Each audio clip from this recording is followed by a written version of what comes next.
చేయకుండా మనం దేవుని వాక్యాన్ని కలిసి ధ్యానం చేస్తాం. నేను రూతు గ్రంథం మొత్తం అంతా కవర్ చేయగలుగుతానేమో అని ఆశపడ్డాను. అలా ప్లాన్ చేశాను. కానీ సరే, ఆరాధన సమయం మరి ప్రభు సన్నిధిలో కొన్ని మాటలు వినడం అవసరం అని చెప్పి మళ్ళీ హిస్టరీలోంచి ఆ మాటలు మళ్ళీ చెప్పడం కంటే వేరొక సందేశం చెప్పడం అవసరమని మార్నింగ్ ఆరాధన వర్తమానం తర్వాత బల్ల వర్తమానంలో వేరొక పోర్షన్స్ నుంచి మన వాక్యాన్ని కలిసి మనం ధ్యానం చేసాం. మిగిలిన భాగాలు అంటే 2వ అధ్యాయం 8వ వచనం నుంచి మిగిలిన భాగాలు ఎప్పుడైనా కలుసుకుంటే అప్పుడు మాట్లాడుకుందాం. మధ్యలో మరొక చిన్న భాగాన్ని ఈ రాత్రి మీతో మాట్లాడి నా పరిచర్య మీ మధ్య ముగిస్తాను. రూతు గ్రంథం 3వ అధ్యాయం మొదటి 7 వచనాలు మార్చి చదువుదాం. రూతు గ్రంథం 3వ అధ్యాయం మొదటి 7 వచనాలు. నేను ఒక వచనం చదువుతాను, దయించి మీరు ఒక వచనం చదవాలి అని నేను కోరుతా ఉన్నాను. మంచిది, చదువుదాం. ఆమె అత్త అయిన నయోమి, నా కుమారి, నీకు మేలు కలుగునట్లు నేను నీ కొరకు విశ్రాంతి విచారింపవలసిన దానను కదా.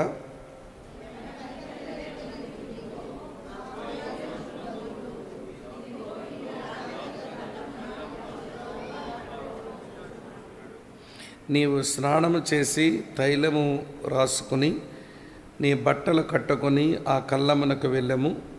అతడు అన్నపానములు పుచ్చుకొనుట చాలించు వరకు నీవు అతనికి మరుగై ఉండము.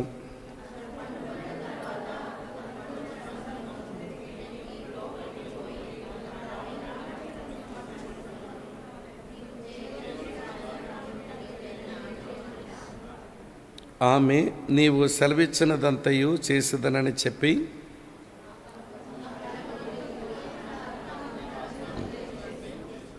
7వ వచనం అందరం కలిసి చదువుదాం. బోయజు మనస్సున సంతోషించున్నట్లు అన్నపానములు పుచ్చుకొని లోపలికి పోయి ధాన్యపు కుప్ప యొద్ద పండుకునేటప్పుడు ఆమె మెల్లగా పోయి అతని కాళ్ళ మీదనున్న బట్ట తీసి పండుకొనెను.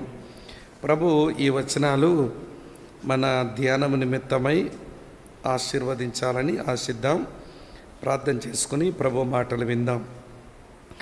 ప్రేమగల మా ప్రియమైన మా పరలోకపు తండ్రి, మీకు కృతజ్ఞతలు.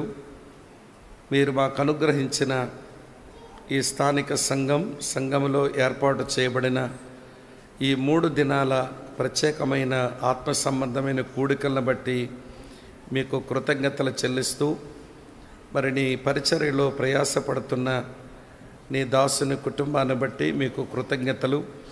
సంగముగా చేరి వచ్చిన మా ప్రియులందరిని బట్టి మీకు స్తోత్రాలు చెల్లిస్తూ, మేము శుక్రవారం సాయంత్రం నుంచి రూతు గ్రంథం నుంచి చాలా విషయాలు మేము వింటూ వస్తున్నాం. మరలా ఈ రాత్రి చివరి సందేశం మేము వినబోతూ ఉండగా మీరే మాతో ముఖాముఖిగా మాట్లాడమని, మా సంగతులు మాకు అర్థమగినట్లుగా చేయమని, మేలుతో మమ్మల్ని నింపి సంఘమును ఆశీర్వదించి మమ్మలను మా కుటుంబాలను కూడా జ్ఞాపకం చేసుకుంటారు అని యేసుక్రీస్తు ప్రభు యొక్క శ్రేష్టమైన నామంలోనే మీకు స్తోత్రాలు చెల్లించి అడిగి వేడుకుని ప్రార్థిస్తున్నాము తండ్రి. Amen, amen. ప్రభునందు ప్రియ సహోదర సహోదరులారా, క్రైస్తవ జీవితం ఒక ప్రయాణంతో పోల్చబడింది కదా. క్రైస్తవ జీవితం ఒక ప్రయాణంతో పోల్చబడింది. మనం ప్రయాణంలో ఉన్నాము అనే మాట అది మనసులో ఉంచుకుని పేతురు ఈ భూమి మీద మనం యాత్రికులమును పరదేశులమై ఉన్నాము అన్నాడు అనే విషయం మనం జ్ఞాపకం చేసుకోవాలి. అయితే యాత్ర చేస్తున్నటువంటి మనం మన యాత్రా జీవితానికి కావలసిన ఇంధనం, ఫ్యూయల్ మన జీవితాల్లో నింపుకొని మన ఆధ్యాత్మిక యాత్రను మనం కొనసాగించాలి. క్రైస్తవ జీవితానికి ఇంధనం, ఫ్యూయల్ ఏమిటి అంటే విశ్వాసము, ప్రేమ, నిరీక్షణ. అపోస్తలుడైన పౌలు రోమీలకు రాసిన పత్రిక దగ్గర నుంచి తెస్సలోనిక సంఘానికి రాసిన పత్రిక వరకు దాదాపు అన్ని పత్రికల్లో కూడా ఈ 3 విషయాలు ఆయన ప్రస్తావిస్తూ రావడం మనం చూస్తాం. ఈ 3 ఒకే చోట అక్కడక్కడ ఆయన వ్రాసి పెట్టాడు. విశ్వాసం అనేది అది మన భూతకాలానికి చెందింది. ప్రేమ అనేది మన వర్తమాన కాలానికి చెందింది. నిరీక్షణ అనేది మన భవిష్యత్ కాలానికి చెందింది. కనుక దేవుని పిల్లలమైన మనం భవిష్యత్తు విషయమై ఒక నిరీక్షణ కలిగి బ్రతకడం, ఇది మనకు రావాలి.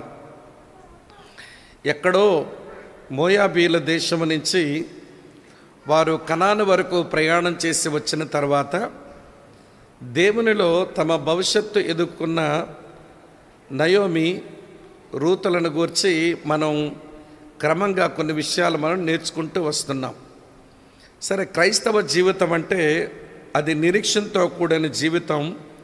ఆ నిరీక్షణ, ఆ ఆశలే లేకపోయి ఉండుంటే నయోమి కానీ రూతు కానీ ఈ బెత్లెహేములో వారొక అర్థవంతమైన జీవితం జీవించగలిగి ఉండేవారు కాదేమో అని అనిపిస్తుంది. సరే, ఒక విషయం నిరీక్షణ అని చెప్పాను కాబట్టి క్రైస్తవులు కలిగి ఉండవలసిన నిరీక్షణ గూర్చిన కొన్ని ప్రాముఖ్యమైన మాటల ముందు చెప్పి అప్పుడు టెక్స్ట్లోనికి వెళ్ళిపోదాం. క్రైస్తవులు కలిగి ఉండవలసిన నిరీక్షణకు 5 రకాలైన పేర్లున్నాయి. వరుసగా చెప్తాను, నోట్ చేసుకునండి. క్రైస్తవులు కలిగి ఉండవలసిన నిరీక్షణ గూర్చి 5 రకాలైన నిరీక్షణలు నూతన నిబంధనలో వ్రాయబడ్డాయి. మొట్టమొదట మనం కలిగి ఉండినటువంటి నిరీక్షణ అది పవిత్రపరిచే నిరీక్షణ, ప్యూరిఫైయింగ్ హోప్. మనం కలిగి ఉన్న నిరీక్షణ అది పవిత్రపరిచే నిరీక్షణ.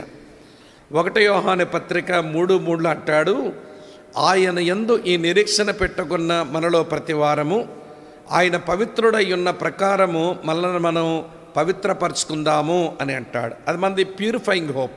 అది ఒక విషయం. రెండో సంగతి మీతో చెప్తాను. రెండో సంగతి ఏంటంటే మన నిరీక్షణ అది ప్రోత్సాహపరిచే నిరీక్షణ, ఎంకరేజింగ్ హోప్. మన భవిష్యత్తులో ఏదైతే మన ప్రభువు వలన మనకు సంక్రమించబోతుందో ఈ సత్యాలన్నీ మనం వింటున్నప్పుడు మన భక్తి జీవితంలో మనకెంతో ప్రోత్సాహాన్ని కలిగిస్తుంది ఆ నిరీక్షణ. అందుకే దీన్ని ప్రోత్సాహపరచు నిరీక్షణ అన్నారు. ప్రభు ఈ భూమి మీదకి వచ్చినప్పుడు, ఆయన రాజ్యపాలన చేసినప్పుడు, సమస్తం ఆయనకి లోపరుచుకొని ఉన్నప్పుడు, ఆయన పిల్లలమైన మనం ఆయనతో కలిసి ఏలుతూ ఉన్నప్పుడు అసలు ఆ దినములే చాలా ప్రత్యేకంగా ఉంటాయి. అలాంటి వాటి మీద మన నిరీక్షణ పెట్టుకొని బ్రతుకుతూ ఉంటే మన నిరీక్షణ అది చాలా ప్రోత్సాహకరమైంది కనుక ఇది ప్రోత్సాహపరిచే నిరీక్షణ అన్నారు. దీని కొరకు కొలస్సీ పత్రిక 1వ అధ్యాయం 16వ వచనాన్ని వేసుకోవచ్చు. 3వ సంగతి చెప్తాను. క్రైస్తవుల నిరీక్షణ అది సవాలు చేసే నిరీక్షణ, ఛాలెంజింగ్ హోప్. అపోస్తలుడైన పౌలు తెస్సలోనిక పత్రిక రాస్తూ 1 తెస్సలోనిక 2:19 ఆయన ప్రత్యక్షమైనప్పుడు దేవుని ఎదుట మా అతిశయ కిరీటం, మా ఆనంద కిరీటం మీరే కదా అని అన్నాడు. అంటే ఆత్మను రక్షించే పనిలో ఉండాలి. ఆయన ప్రత్యక్షమైనప్పుడు, ఆయన కలుసుకున్నప్పుడు నేను సంపాదించిన ఆత్మలే నాకు ఆనంద అతిశయ కిరీటంగా మారతారు. కనుక ఆ రోజు ప్రభు దగ్గర కిరీటం సంపాదించుకోవాలి అనంటే నేను ఆత్మలు సంపాదించాలి, అనేకుల ఆత్మలు సంపాదించే పనిలో పెట్టాలని మనం సవాలు చేయబడతాం. అందుకనే క్రైస్తవ నిరీక్షణ అది సవాలు చేయ నిరీక్షణ అన్నారు. ఇది 3వ సంగతి. వింటున్నారా లేదా మీరు? మొదటిది అంటే పవిత్రపరచుకునే నిరీక్షణ, రెండవది ప్రోత్సాహపరిచే నిరీక్షణ, మూడవది సవాలు చేసే నిరీక్షణ, నాలుగవది ఏంటంటే ఇది సమైక్యపరిచే నిరీక్షణ, యూనిఫైయింగ్ హోప్ అని అంటారు. ఇది మనల్ని సమైక్యపరుస్తుంది. ఆయన వచ్చేసరికి మనమంతా ఒక కుటుంబంగా ఆయన యొద్దకు మనం చేరుకుంటాం. కాబట్టి ఇది సమైక్యపరిచేటువంటి నిరీక్షణ.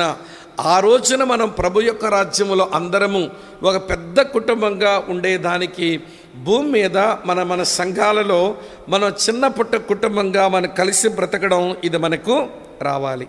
కనుక అట్లా మనం సమైక్యపరచబడుతూ ఎదురు చూడాలి, ఆ నిరీక్షణలో ఉండాలని చెప్పడానికి మొదటి తెస్సలోనిక పత్రిక 3వ అధ్యాయం 12-13 వచనాల్లో భక్తుడు ఆ సత్యాన్ని చెబుతాడన్నట్టు. ఎన్నొచ్చాయి ఇప్పుడు మనకు? 4 వచ్చినాయి. 5వ సంగతి చెప్తాను. 5వ సంగతి ఏంటంటే క్రైస్తవుడు కలిగి ఉన్న నిరీక్షణ కంఫర్టింగ్ హోప్, అది ఆదరించుకునేటువంటి నిరీక్షణ. మొదటి తెస్సలోనిక పత్రిక 4వ అధ్యాయం మీరు 18వ వచనంలో ఆయన యందు ఈ నిరీక్షణ పెట్టుకున్న మీరంతా ఈ మాటల చేత ఒకరినొకరు ఏం చేసుకోండి అన్నాడు? ఆదరించుకోండి అన్నాడు. క్రైస్తవుడు కలిగి ఉండేటువంటి నిరీక్షణ అది ఆదరించుకునేటువంటి నిరీక్షణ. కనుక ఈ 5 కలిపితే పౌలు భాషలో చెప్పాలంటే దాన్ని ఏమంటాడంటే బ్లెస్సెడ్ హోప్ అన్నాడు. ధన్యకరమైన లేక శుభప్రదమైన నిరీక్షణ అంటాడు. తీతుకు రాసిన పత్రిక మీరు ఆ 2వ అధ్యాయం 12-14 వచనాలు చదివితే మీరు కలిగి ఉన్న నిరీక్షణ శుభప్రదమైన నిరీక్షణ, బ్లెస్సెడ్ హోప్ అన్నాడు. కనుక క్రైస్తవులం విశ్వాసం ఉంచి దేవుని కుటుంబంలోనికి వచ్చాం, ప్రేమను కలిగి ఆ ప్రేమను సాధనం చేస్తున్నాం. ఏమండి, ఒకటేమో జరిగిపోయింది, ఒకటేమో జరుగుతూ ఉంది, ఒకటేమో జరగబోతూ ఉంది. దాని కొరకు నిరీక్షణ కలిగి మనం బ్రతకాలి. ఇప్పుడు నయోమి, రూతు వారు బెత్లెహేముకు వచ్చిన తర్వాత వారికి ఒక హోప్ ఉంది. ఏంటో హోప్ అంటే మా పొలము ఎవరికో జప్తు చేయబడింది, ఏదో ఒక రోజు మా పొలం విడిపించబడి మాకు మళ్ళీ వస్తుంది. రెండవది, నా ఇంట విధవరాలుంది, ఈమె కూడా ఏదో ఒక రోజున ఒక సమీప బంధువుడి చేత ఒక బ్రతుకు దొరుకుతుంది అనేది. సాధారణంగా ఇశ్రాయేలీల్లో ఉన్న ఒక సాంప్రదాయం ఏంటనంటే విశ్రాంతి సంవత్సరం వచ్చినప్పుడు, తెలుసా, సబ్బాత్ ఇయర్ అంటారు కదా, విశ్రాంతి సంవత్సరం వచ్చినప్పుడు ఎవరైనా పేదవాళ్ళు వాళ్ళ భూమిని కోల్పోతే విశ్రాంతి సంవత్సరం వచ్చినప్పుడు వారి సమీప బంధువుడు ఎవడో ఆ భూమిని కొనేసి వాళ్ళకి ఇచ్చేయాలి. అలాగని ఎవరైనా ఇళ్లల్లో విధవరాళ్ళు ఉంటే ఇవ్వండి, లెవరెట్ మ్యారేజెస్ అంటారు. లెవరెట్ అంటే భర్త తరువాత వాడు ఆ భర్త చనిపోతే ఆ భార్యకు బ్రతుకునివ్వాలన్నమాట. అది మనం బైబిల్లో చాలా స్పష్టంగా చూస్తాము. ద్వితోపదేశకాండం 25వ అధ్యాయంలో ఉంటుంది. అలాగనే లేవీకాండంలో కూడా మనం ఈ సంగతిని మనం చూస్తాము. కాబట్టి ఈ విశ్రాంతి సంవత్సరం వచ్చేసరికి ఎవడైనా ఒకడు ఒక సమీప బంధువు ఏమంటే ఆ ఇంటికి చెందినవాడు ఉంటే, భర్తను కోల్పోయిన విధవరాలు ఉంటే ఆమెకు బ్రతుకునిచ్చి ఆమెకు సంతానమును కనిపెట్టి చచ్చిపోయినోడు పేరు నిలబెట్టాలి. దీనికి బెస్ట్ ఎగ్జాంపుల్ మనకు యోధా గోత్రంలో చూస్తాం, అదే యోధాలో చూస్తాం. యోధా తన పెద్ద కొడుకును తామారునిచ్చి పెళ్లి చేశాడు. ఆ పెద్ద కొడుకు ఏమైనాడు? చనిపోయినాడు. చనిపోతే వెంటనే చిన్న కొడుకును మళ్ళీ యాకోబు ఏం చేసినాడు? మళ్ళీ యోధాకిచ్చి యోధా ఏం చేశాడంటే చిన్న కొడుకునిచ్చి ఆ తామారుకి పెళ్లి చేశాడు. వాడు కూడా నేను ఈమెతో పిల్లలకని మా అన్నగారి వంశంని నిలబెట్టాలా అని వాడు చేయరాని కార్యం చేశాడు దాంపత్యం చేసినప్పుడు. అందుకని దేవుని చేత మొత్తబడితే వాడు కూడా తెచ్చాడు. ఇప్పుడు వెంటనే యోధా ఎవరినిచ్చి పెళ్లి చేయాలి? ఇప్పుడు 3వ కొడుకున్నాడు, వాడినిచ్చి పెళ్లి చేయాలి తామారికి. బహుశా నేను అనుకుంటాను యోధా పెద్ద కొడుకునిచ్చాను, ఈమె అన్యురాలు, ఈమెకిచ్చి పెళ్లి చేశాను, వాడు చచ్చాడు. చిన్న కొడుకునిచ్చి పెళ్లి చేశాను, దేవుడు పెట్టిన ఈ లెవరెట్ మ్యారేజెస్ ప్రకారం 2వ కొడుకునిచ్చాను, వీడు కూడా చచ్చాడు. 3వ వాడిని కూడా ఇస్తే వాడు కూడా చస్తాడేమో అనుకున్నాడేమో. అమ్మా వీడికి చిన్నాడు, వీడు పెరిగి పెద్ద అయ్యే వరకు ఇక్కడ మా ఇంట్లో ఉండడం ఎందుకు, పోయి నీ కన్నవారింటి దగ్గర ఉండు, వీడు ఎదిగితే పిలిపిస్తానన్నాడు. వీడు ఎదిగాడు కానీ పిలిపించలా. అప్పుడు తామారు ఆ కుటుంబంతో బాంధవ్యము నాకు చాలా ప్రాముఖ్యం, ఇది దేవుని పిల్లల కుటుంబం, వాళ్ళతో నా బాంధవ్యం చాలా ప్రాముఖ్యమని ఆమె ఒక వేశ్యలాగా కూర్చొని యోధాతోనే తన కాపురం చేసి ఆమె ప్రెగ్నెంట్ అయితే యోధాకు భలే పౌరుషం వచ్చిందన్నమాట. ఎవరో చెప్పారు మీ కోడలు ప్రెగ్నెంట్ అయిపోయింది అని. ప్రెగ్నెంట్ అయిపోయిందా, తీసుకురండి, రాళ్లతో కొట్టి కాల్చి చంపేద్దామని పిలిపించండి అన్నాడు.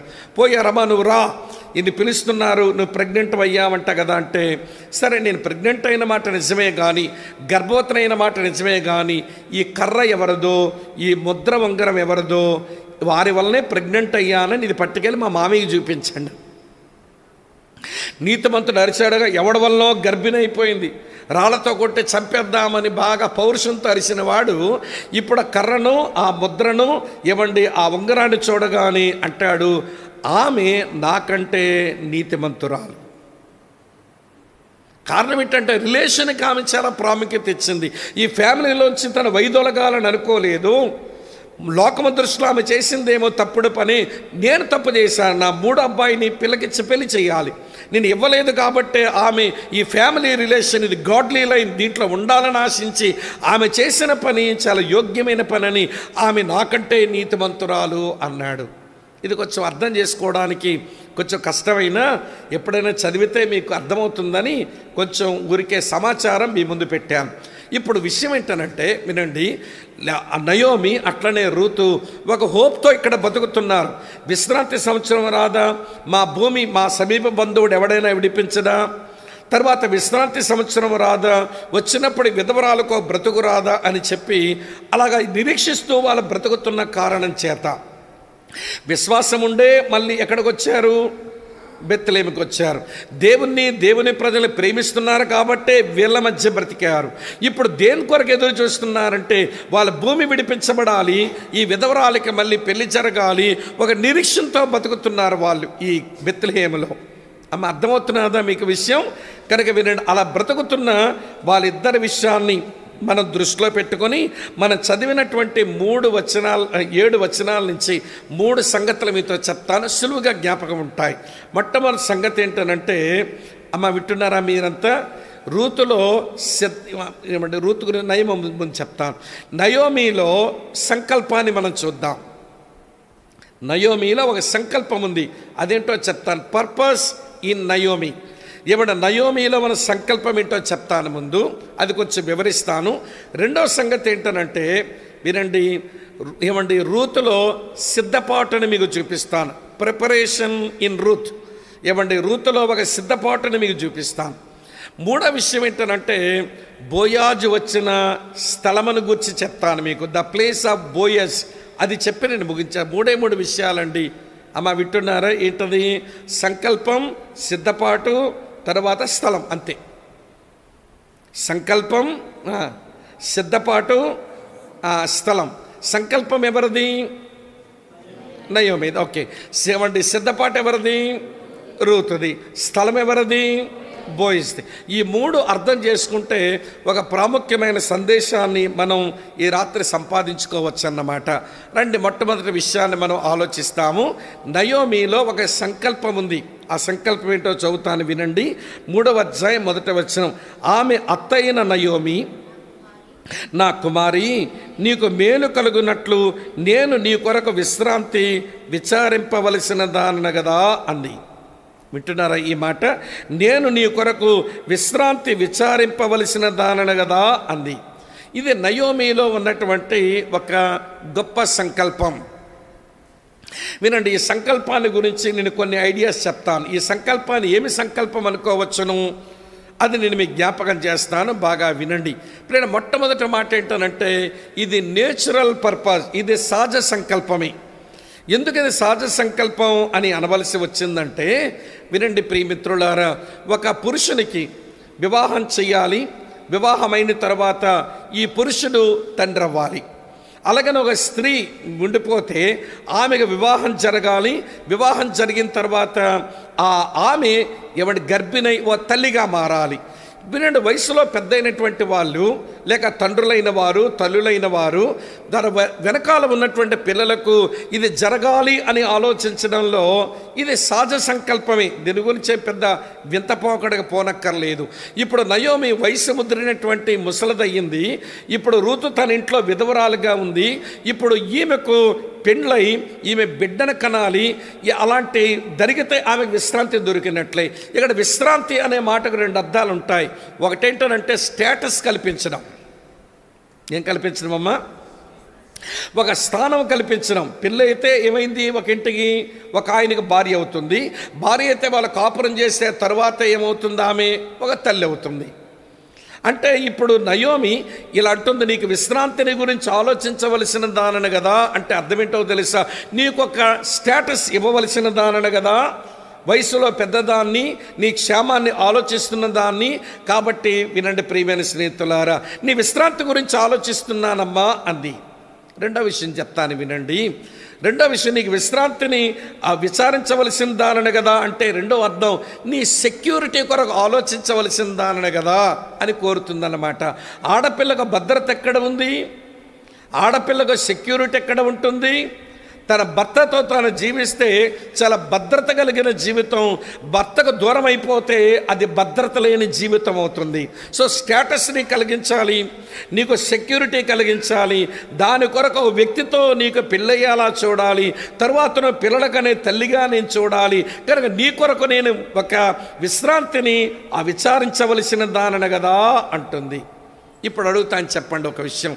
ఆదాము పెళ్ళి కావాలని ఆదాము ఏమని అడిగాడా? కుక్క పిల్లలు పిల్లకండి, చుచ్చు నోటితో చెప్పండి, అడగలేదు. సరే, ఇప్పుడు ఇస్సాకుకు పెళ్లి కావాలని అబ్రాహాముకి ఇస్సాకు ఏమైనా అడిగాడా? ఇవ్వండి. దేవుడు ఒక మంచి తండ్రిగా, అబ్రాహాము ఒక మంచి తండ్రిగా వివాహము, వారి కుటుంబ జీవితాన్ని గురించి ఎవడి పెద్ద వయసు ఉన్నటువంటి అబ్రాహాము ఆలోచించాడు, తండ్రి లాంటి వాడైన దేవుడు ఆలోచించాడు. ఇప్పుడు ఈ విషయం ఇక్కడికి వచ్చిన వాళ్ళు ఎవరైనా పెద్దలుంటే, తండ్రి వయసు తల్లి వయసు వచ్చిన వాళ్ళు, తాత వయసు అవ్వ వయసు వచ్చినటువంటి వాళ్ళు, మీరు మీ పిల్లల యొక్క ఏమని వింటున్నారా? మీరు మీ పిల్లల యొక్క విశ్రాంతిని ఆలోచించవలసిన వాళ్ళు. వారికి స్టేటస్ కల్పించడానికి ఆలోచించండి, వాళ్ళకు సెక్యూరిటీ కలగడం కొరకు ఆలోచించండి.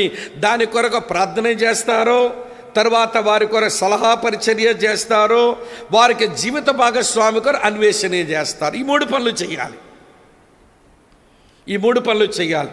పిల్లలు కలిగిన తల్లిదండ్రులు మీ పిల్లల కొరకు విశ్రాంతిని ఆలోచించవలసిన వారు అనే బాధ్యత మీ మీద ఉంది కనుక మీరు చేయాల్సిన పని ఏమిటి అంటే వారి జీవిత భాగస్వామి కొరకు ప్రార్థించాలి. మీకు విషయం చెప్పిన, ఆడపిల్లలు కలిగిన తల్లిదండ్రులు మీ పిల్లలు టీనేజ్కి వచ్చినప్పుడే వాళ్ళ లైఫ్ పార్ట్నర్ కొరకు ప్రార్థించడం మొదలుపెట్టాలి. వాళ్ళు టీనేజ్కి వచ్చి 2-3 సంవత్సరాలు దాటగానే వాళ్ళ వివాహ జీవితాన్ని గురించి అవగాహన కలగడానికి, వారు దేవుని చిత్తం చేయడానికి వారి సలహా పరిచర్య చేయాలి. టీనేజ్ దాటిన తర్వాత స్టడీస్ ముగించబడుతున్నాయి అనుకున్నప్పుడు వారి వివాహం కొరకు అన్వేషించడం మొదలుపెట్టాలి. ఈ మూడు పనులు నువ్వు చేయకపోతే, ప్రార్థించడం, సలహా చెప్పడం అండ్ అన్వేషించడం, ఈ మూడు పనులు చేయలేదు నీ పిల్లల కొరకు అంటే నీ పిల్లల విశ్రాంతి కొరకు నువ్వు ఆలోచించని మనిషివి అని నేను పరిగణించాల్సి ఉంటుంది. అమ్మా వింటున్నారా? ఈ మాట అర్థమవుతుందా? కొంతమంది తల్లిదండ్రులు ఈ విషయంలో బాధ్యత కలిగి ఉంటారు కానీ కొంతమంది తల్లిదండ్రులు పాపం ఇది బాధ్యత ఉంది అన్న విషయం మర్చిపోయి సడన్గా పెళ్లి చేస్తారు. ఎవడ తర్వాత ఏవో ఇబ్బందులు వస్తాయి, మళ్ళీ ఆడవాల్సి వస్తుంది. నేను మా ప్రాంతాలకి ఒక ఆమె ఉద్యోగం చేయడానికి వస్తేను ఆమె ఒక చర్చికి వెళ్తుంది. ఆ చర్చ్ గాడ్ సర్వెంట్ మా బాగా పరిచయం కనుక, తమ్ముడు ఈ పాప పెళ్లి విషయమై ఆలోచించాలి తమ్ముడు, మీరు ప్రేయర్ చేసి ఏదైనా చూడండి చెయ్యండి అని అంటేను మా దగ్గర ఒక ఆయన నాకు దొరికితే సరే మొత్తానికి వీళ్ళిద్దరికీ బాగుంటుందని ప్రార్థన చేసుకుని మీరు ప్రేయర్ చేసుకోండి అని చెప్పి మొత్తానికి వాళ్ళు పెళ్లి ఖాయం చేసిన తర్వాత మరి వీళ్ళిద్దరైతే ఇష్టపడ్డారు, దేవుని చిత్తం అన్నారు. మరి పెళ్లి ఎట్లా జరుగుద్ది? మరి పెళ్లి జరిగినప్పుడు ఖర్చులు ఏవో ఉంటాయి కదా, అవసరాలు భోజనాలు పెట్టుకోవాలిగా. మరి ఏంటమ్మా అంటే, అన్నయ్య నా దగ్గర ఏమీ డబ్బులు లేవు. సరే అబ్బాయి దగ్గర ఏవో ఉన్నాయి, నా సంగతి నేను చూసుకుంటానన్నాడు. ఈ అమ్మాయి దగ్గర ఏమి లేవంటుంది. మరి ఎక్కడి నుంచో ప్రకాశం జిల్లా నుంచి వచ్చి ఇక్కడ ఇంతకాలం ఉద్యోగం చేసుకుని డబ్బులను ఏం చేసేవమ్మా అంటే, హౌస్ రెంట్కి నేను తినడానికి కొంచెం డబ్బులు ఉంచుకొని మొత్తం అన్నీ నేను పంపించాను అన్నయ్య, చేరాలా డాడీ వాళ్ళకే, అందుకే నా దగ్గర ఏమీ లేదు, నా పెళ్లి ఖర్చులు డాడీ ఏదైనా చేస్తారేమో అడగాలి అంది. పోనీ అడుగు అన్నాను. అన్నయ్య చెప్పండి, మీరు అడగమని చెప్పండి, నేను చెప్పడం ఏంటి? అమ్మాయి తరపు సేవకుడు ఆయన, అబ్బాయి వైపు నుంచి నేను, మీరు చెప్పండి అన్నంటే సరే చెప్తానని చెప్పాడు. వాళ్ళ నాన్నగారు చెబితే నీ పెళ్ళి గోళ నా దగ్గర ఎత్తొద్దు అన్నాడంట. సరే ఆ కొద్ది రోజుల్లో నేను చీరాలు వెళ్ళవలసి వస్తేను, తమ్ముడు మీరు ఎట్లా చీరాలు మీటింగ్స్కి వెళ్తున్నారు కదా, వీళ్ళ ఇంటికి వెళ్ళి కొంచెం పేరెంట్స్తో మాట్లాడండి తమ్ముడు అని చెప్తే నేను పనిగొట్టుకొని వాళ్ళ ఇంటికి వెళ్ళానండి. ఆయనేమో సబ్ రిజిస్ట్రార్గా పనిచేసి రిటైర్ అయినాడు అంకుల్ గారు, ఆంటీ ఏమో అడ్మినిస్ట్రేటర్స్గా పనిచేసి రిటైర్ అయ్యింది. సరే మంచి ఇల్లు బాగానే ఉంది. సరే నేను వాళ్ళ ఇంటికి వెళ్ళి, అంకుల్ మరి ఇట్లా మీ పాప విషయమై మేము పెళ్లి కొరకు అన్ని ఏర్పాట్లు చేశాము, మంచి సూటబుల్ మ్యాచ్ దొరికింది, మంచి బిలీవర్, దేవుని కొరకు బ్రతికే మనసున్నవాడు, మీ అమ్మాయికి అబ్బాయి నచ్చాడు, అమ్మాయి కూడా అబ్బాయికి నచ్చింది, మేము అన్ని ఏర్పాట్లు చేస్తున్నాం, మీరు రావాలి, మరి పెళ్లి చేయాలి, మరి ఎన్నో ఖర్చులు ఉంటాయంట కదా, మరి ఏదో దాని కొరకు ఏమైనా ఆలోచించారంటే దాని పెళ్లి గోల నా ముందు ఎత్తొద్దన్నాడు. అదేంటి అంకుల్ మరి ఎట్లా పెళ్లి చేయరంటే, నేను చేయకుండా ఉండాలని అనుకుంటున్నామయ్యా మేమంటాడు. అదేంటండి మీ పాపకు పెళ్లి చేయని మేము చేయకుండా ఉండాలని అనుకుంటున్నామని అంటున్నాడు. ఏమిట్రా తంట అని నేను ఆలోచిస్తే, వింటున్నారా, ఈ పిల్ల జీతం నుంచి మొత్తం పైసలన్నీ పంపించడం అలవాటైతే అంకుల్ గారు రిటైర్ అయినప్పుడు అప్పులు ఎక్కువ చేశాడు, దానికి పోతున్నాయి డబ్బులు. ఆంటీ గారు కూడా పెద్ద ఏమీ ఇన్కమ్ లేదు. ఇంట్లో ఉన్నారు ఇద్దరు, వారు వచ్చేసి వదిలేశారు ఆంబోతు కోడుల్లాగా, ఏ పని చేయరు కానీ 3 పూటల నుంచి దెమ్మకొక్కులాగా మేస్తారు ఇద్దరు అన్నదమ్ములు. ఇప్పుడు డబ్బులు ఎక్కడి నుంచి వస్తున్నాయంటే ఈ పిల్ల దగ్గర నుంచి వచ్చే డబ్బులు మొత్తం ఫ్యామిలీ అంతా ఖర్చు పెట్టుకుంటున్నారు అన్నమాట. పెళ్లి చేస్తే ఇప్పుడు ఏమైపోతుంది, ఇప్పుడు చెప్పరే, డబ్బులు ఆగిపోతాయి, అందుకు మేము పెళ్లి గోలెత్తొద్దు అంటాడు ఆయన. అదేంటి అంకులు అంటే, మీనంటే ప్రియులారా, ఆయన విడ్డోరని చెప్పనా, వచ్చిన తర్వాత అన్నా మరి ఆయన ఇట్లా అన్నారు, మరి ఏం చేద్దామంటే, తమ్ముడు ఏదో డబ్బులు మీరు నేను కొంచెం వేసేసుకొని చేసేద్దామని అంటే, నా మట్టుకు నేనే పెట్టాను 20,000 రూపాయలు. ఇది 1998లో, నాకు ఇంక పిల్లలే పుట్టలేదు. ఏమండి ఆ పెళ్ళి తల పెడితే 30,000 రూపాయలు నేనే పెట్టా ఖర్చు. మొత్తాన్ని పెళ్లి చేశాం. నేను విషయం ఎందుకు చెప్తున్నానంటే, చాలామంది ఏమంటే ఇక్కడ చాలామంది పిల్లలు కలిగిన తల్లిదండ్రులమయ్యాము. ఏమంటే పేరెంటింగ్ బాగా వచ్చినటువంటి వాళ్ళమైతే వినండి, మన పిల్లలకు విశ్రాంతిని కలుగు చేయవలసిన బాధ్యత మన మీద ఉంది. ప్రార్థిద్దాం, సలహాలు ఇద్దాం, వారి కొరకు మంచి సూటబుల్ మ్యాచ్ని అన్వేషిద్దాం. నాకు నయోమి ఆ అమ్మ ఎందుకు నచ్చిందనంటే, తన కోడలైన రూతు విధవరాలైన నీ కొరకు విశ్రాంతిని నేను ఆలోచించవలసి ఉంది కదమ్మా అంటుంది. ఇది సహజ సంకల్పం, నేచురల్ పర్పస్. సహజంగా ఉండవలసిందే ఎవరికైనా, ఉండకపోతే ఇక కర్మ, దాన్ని మనం ఏం చేయలేం. రెండో సంగతి చెప్తాను వినండి. రెండో సంగతి ఏంటంటే, ఇది లేఖనానుసారమైన సంకల్పం, ఇది స్క్రిప్చురల్ పర్పస్. అసలు నువ్వే విధవరాలివి, నీకే ఆవిడేదో తెచ్చివ్వకపోతే నీ తిండి దొరకదు, నీ గురించి నువ్వు ఆలోచించుకోరాదా, మళ్ళీ ఆవిడ గురించి పెద్ద ఆలోచించడం ఎందుకు? నేను ఇది ఎందుకు స్క్రిప్చురల్ పర్పస్ అన్నానంటే, లేఖనములను ఆధారం చేసుకుని లేఖనానుసారంగా బ్రతుకుతున్న దేవుని పిల్లలు మొదట వాళ్ళు తమ కొరకు ఆలోచించరు, వారు ఇతరుల కొరకు వారు ఆలోచిస్తారు. అది స్క్రిప్చురల్ లైఫ్, అది లేఖనానుసారమైన జీవితం.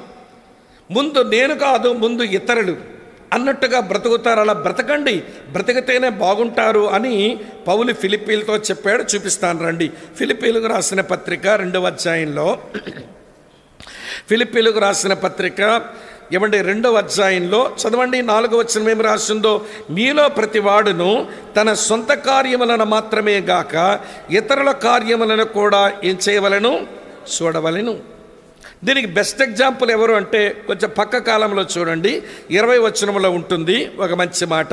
మీ క్షేమం విషయమై నిజముగా చింతించువాడు అతని వంటి వాడు ఎవడునూ నా యొద్ద లేడు.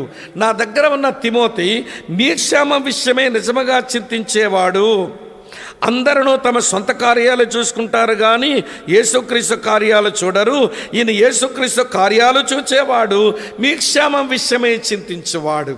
లేఖనానుసారమైన జీవితం ఏంటి అనంటే, మన క్షేమాన్ని గురించి మనం ముందు ఆలోచించకుండా సాటి మనిషి యొక్క క్షేమాన్ని ఆలోచించే విధానం, అది లేఖనానుసారమైన జీవితం. ఇప్పుడు నయోమి సంకల్పం అది లేఖనానుసారమైందని ఎందుకన్నానంటే, నువ్వే ముసల్దానివి, నీ గురించి నువ్వు ఆలోచించుకోరాదా, కానీ తన గురించి ఆలోచించడమ్మా అని తన కోడల కొరకు ఆలోచిస్తుంది. చూశారు, అది ఇతరుల కొరకు ఆలోచించేది. ఒక విషయం చెప్తాను వినండి, ఎవరైతే ఇతరుల కొరకు ఆలోచిస్తారో వాళ్ళు ఎప్పుడూ తమ సొంత ఇష్టాలు నెరవేర్చుకోరు. ఒకటి, ఎవరైతే ఇతరుల కొరకు వాళ్ళ క్షేమం కొరకు ఆలోచిస్తారో వారు ఎప్పుడూ తమ సొంత మహిమ కొరకు బ్రతకరు, తమ సొంత ఇష్టాలు నెరవేర్చుకోరు, తమ సొంత మహిమ కొరకు బ్రతకరు. అది లేఖనానుసారమైన జీవితం. క్రైస్తవులమైన మనం ఇలాంటి జీవితానికే మనం పిలువబడ్డాం. ఎందుకంటే మన ప్రభు అట్లనే బ్రతికినాడు. ఒక దైవజనుడు ఏమన్నాడనంటే యేసుక్రీస్తుని గురించి, యేసుక్రీస్తు అంటే ఇంకేమో కాదండి, ఒక మాట అని చెప్పాడు. ఒక మాట ఏంటా మాట అంటే, మ్యాన్ ఆఫ్ అదర్స్ అన్నాడు. అంతే. యేసుక్రీస్తు ఎవరు? మ్యాన్ ఆఫ్ అదర్స్, ఇతరుల కొరకైన మనుషుడు ఆయన. అందుకని ఎప్పుడు తన ఇష్టమని ఎప్పుడూ నెరవేర్చుకోలేదు ఆయన. యోహాను సువార్త 6:38 అంటాడు, నేను నా ఇష్టము నెరవేర్చుకుంటకు రాలేదు, నన్ను పంపిన వాని చిత్తము నెరవేర్చుటకే నేను పరలోకము నుండి నేను దిగి వచ్చాను. తన సొంత ఇష్టం ఎప్పుడూ నెరవేర్చుకోలేదు.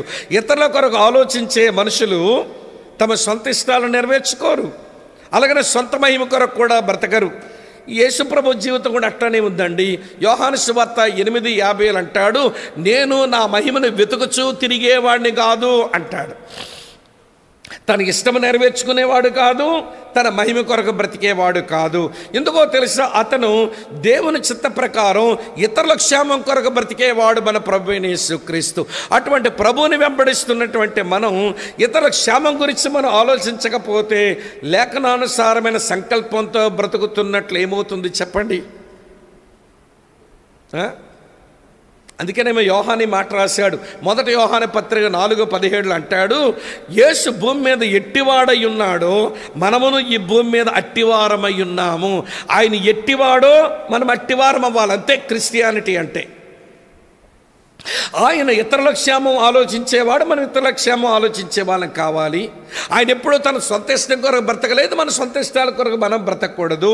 ఆయన సొంత మహిమ కొరకు జీవించలేదు, మన సొంత మహిమ కొరకు జీవించకూడదు. అప్పుడు మన లేఖనానుసారమైన లైఫ్ని మనం వినండి ప్రాక్టీస్ చేస్తున్నామని అర్థం. నయోమక్క ఎంత నచ్చిందంటే నాకు, ముసల్దైతే అయ్యింది కానీ ఏమి అద్భుతమైన జీవితం అండి అమ్మగారిది. అమ్మ అర్థమవుతుందా మీకు విషయం? మొదటి మాట ఏం చెప్పాను? సహజ సంకల్పం కలిగిన తల్లి. రెండో మాట ఏం చెప్పాను?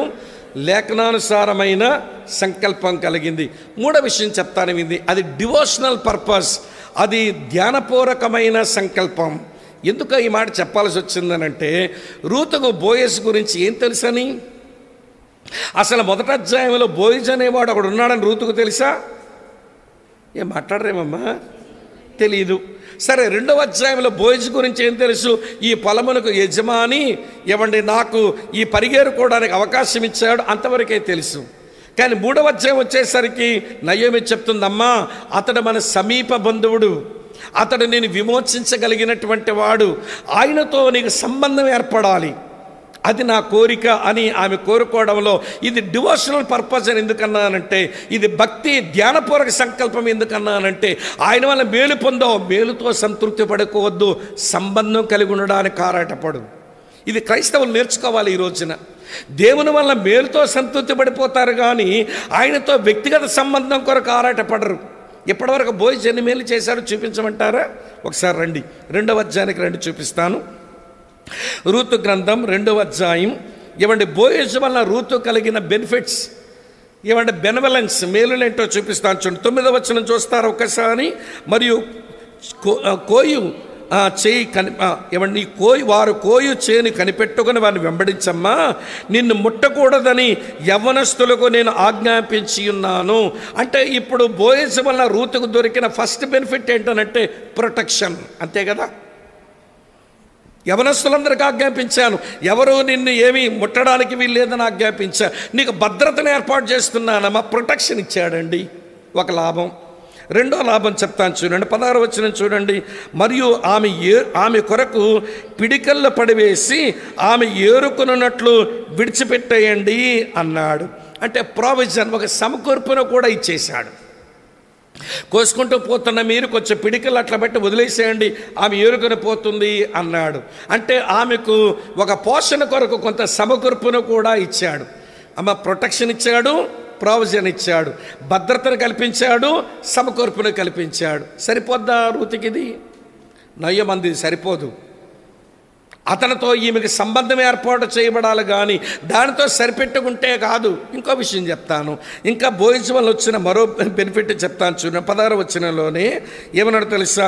ఆమెను గద్దింపవద్దని తన దాసులకు ఆజ్ఞాపించి ఆవిడ ముందే, రూతు ముందే, ఈవిడ ఎవరు గద్దించొద్దు అని అంటే, ఆ ఏమిచ్చినాడు బోయజ్ రూతు కంటే భలే ఎంకరేజ్మెంట్ ఇచ్చాడు, పని చేసుకోవడానికి ప్రోత్సాహం కూడా ఇచ్చాడు. 3 వచ్చినాయి, కాపుదల వచ్చింది, సమకూర్పు వచ్చింది, ప్రోత్సాహం వచ్చింది. సరిపోతాయా 3 రూతుకి? నయోమైతే 3 సరిపోవనుకుంది. ఆయన వల్ల నీ కాపుదల దొరికినా, ఆయన వల్ల నీకు సమకూర్పు దొరికినా, ఆయన వల్ల నీ ప్రోత్సాహం దొరికినా సరిపెట్టుకోవద్దమ్మా. ఆయనతో నీకు సంబంధం ఏర్పాటు చేయబడాలి. ఆయన నిన్ను పెళ్లి చేసుకోవాలి. ఆయన వల్ల నువ్వు బిడ్డను కనాలి.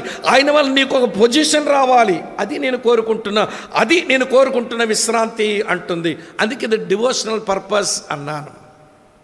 ఈరోజు క్రైస్తవులు ఎట్లయినారంటే యేసు ప్రభువు వల్ల వచ్చిన మేలులే ముఖ్యంగా, ఆయనతో సంబంధం పెద్ద ముఖ్యం లేదు. మీరేమనకపోతే చెప్పనా, ఈనాటి క్రైస్తవులకు వరాలు కావాలి కానీ వరప్రదాత వద్దు. అర్థమైందా మీకు? దానం కావాలి కానీ దాత వద్దు. ఆయన దగ్గర నుంచి అన్ని మేలు కావాలి. మేలు పొందిన తర్వాత మీరేమనుకోరు కాదు, పర్మిషన్ అడిగానుగా, మీరేమనుకోకండి. మళ్ళీ ఇప్పుడు కొంతమంది ఎలా బ్రతుకుతారంటే తీరం దాటిన తర్వాత తెప్ప తగలేసే రకాలంటాం చూడండి. తీరం దాటే వరకు తెప్ప కావాలి, తీరం దాటాక తెప్పనేమో కిరసనాలు పెట్టి తగలబెడతారంట కొంతమంది. నా ఉదాహరణ అర్థమైనట్లేదు. మీ తెలంగాణ ఉదాహరణ చెప్తాను. కూరలో వేసిన కరివేపాకు తినడానికి పనికిరాదట. దాని వాసనంతా కూరకి చేసిన తర్వాత తినేటప్పుడు ఏం చేస్తున్నావు? తీసి పడేస్తున్నారు. యేసు ప్రభువుల మేలులన్నీ అనుభవించాక ఆయనతో ఈయన సంబంధం కలిగి ఉండి అతని ప్రభువుగా మన మీద ఏలుబడి చెయ్యాలని ఆయన ప్రభుత్వం కిందకు రావాల్సి వచ్చినప్పుడు యేసును వదిలేస్తున్నారు కొంతమంది. మేలు చేసాడండి, మంచివాడేనండి, మేలులు చేస్తాడు, మంచివాడే, నీకు ప్రభువేనా ఆయనకు నీకు వ్యక్తిగత సంబంధం ఉందా అంటే అది కొంచెం ప్రశ్నార్థకంగానే ఉండిపోయింది. అమ్మా వింటున్నారా ఈ మాట? కనుక ఆమె లోపల ఉన్న సంకల్పం ఏమి సంకల్పం అంటే అది డివోషనల్ భక్తి సంకల్పం అండి. అది మేలులు పొందడమే కాదమ్మా, ఆ బోయిస్తో నీకు సంబంధం కలిగి ఉండాలి అని కోరుతుంది తల్లి. 3 చెప్పాను కదా. మొదటిది ఏంటి? సహజ సంకల్పం. రెండోది ఏం చెప్పాను అమ్మా? రెండోది ఏం చెప్పాను? లేఖనానుసారమైన సంకల్పం. మూడోదేమో ఇది భక్తి సంకల్పం, ధ్యాన సంకల్పం. 4వ విషయం చెప్తాను వినండి. ఆమె కలిగి ఉన్నది ఈ సంకల్పం ఏంటనంటే, ఇంకో విషయం మీతో చెప్తాను. ఇదేటో ఎవాంజలికల్ పర్పస్. ఇది సవార్థిక సంకల్పం. ఇలా చెప్తాను వినండి. నీ వెనకాల వస్తానత్తమ్మ అంటే ఏమనిది ఈవిడ? చూడండి, 1వ అధ్యాయంలో చదువుతాను, 8వ వచనం. నయోమి తన 2 కోడలను చూచి, మీ తల్లుల ఇండ్లకు తిరిగి వెళ్ళిపోండి, చనిపోయిన వారి ఎడలను నా ఎడల మీరు దయచూపునట్లు యెహోవా మీ ఎడ దయచూపును అనింది. అమ్మ వింటున్నారా? మీరు మీ తల్లింటికి పొండి, మీ దేవుని దగ్గరకు పొండి అంది. ఇప్పుడేమో తన వెనక వచ్చినటువంటి ఆమెకు నీకు బోయిస్తో సంబంధం ఏర్పడాలని కోరుతుంది. చూశారు? దీన్నే ఎవాంజలికల్ పర్పస్ అని అంటాం. ఈ రోజున వినండి, లోకంలోకి వెళ్ళిపోయే వాళ్ళు, పాపంలో జీవించే వాళ్ళు, ఏమండి అలాంటి వాళ్ళని మనం పిలిచి నిజదేవునితో సంబంధం ఏర్పాటు చేయడానికి ఒక సంకల్పం కలిగి ఉంటే మన దగ్గర ఎవాంజలికల్ పర్పసెస్ ఉన్నట్టు లెక్క. ఈరోజు చాలామంది క్రైస్తవులకు స్వార్థిక సంకల్పాలు ఉండడం లేదు. మేము రక్షించబడ్డాం, చర్చిలోకి వచ్చాం, మా పని నడిచిపోతుంది అనుకుంటున్నారే కానీ మరో వ్యక్తిని క్రీస్తుతో సంబంధం కలిగేలాగా మేము చెయ్యాలి అనే ఆరాటమే లేకుండా పోయిందండి. అందుకనే చర్చెస్ ఈ రోజున సంఖ్యాపరంగా ఎందుకు అభివృద్ధి చెందవనంటే చర్చిలో ఉండేటువంటి వారికి స్వార్థిక సంకల్పాలు లోపించినాయి. అక్కడికి వెళ్ళిపోమని చెప్పిన ఆవిడే ఇప్పుడు మారేమంటుంది తెలుసా? ఈయనతో నీకు సంబంధం ఏర్పడాలి అని కోరుకుంటుంది. అమ్మ అర్థమవుతుందా? ఈ రోజున వినండి, మనం లోకములో ఉన్నప్పుడు లోక సంబంధమైన వాటిగా పరుగులెత్తున్న మనుషులు మనకు తెలుసు. వాళ్ళని ప్రేమించి వాళ్ళతో మాట్లాడి ఈ నిజదేవుడని యేసుక్రీస్తుతో నువ్వు సంబంధం కలిగి ఉండడం ప్రాముఖ్యం అనే ఆశతో ఆరాటంతోనే వాళ్ళని ప్రభు దగ్గరకు ఆకర్షిస్తున్నామా? అట్లీస్ట్ మన ఫ్యామిలీ మెంబర్స్. కొంతమంది సిస్టర్స్, మీ ఇక్కడ నా సంగతి తెలియదు కానీ మా వైపు, అన్న అతగాడు చర్చికి రమ్మంటే రావటం లేదన్నా, నమ్మమంటే నమ్మడం లేదన్నా, అతగాడు కొరకరాని కొయ్యయ్యాడన్నా అంటారు.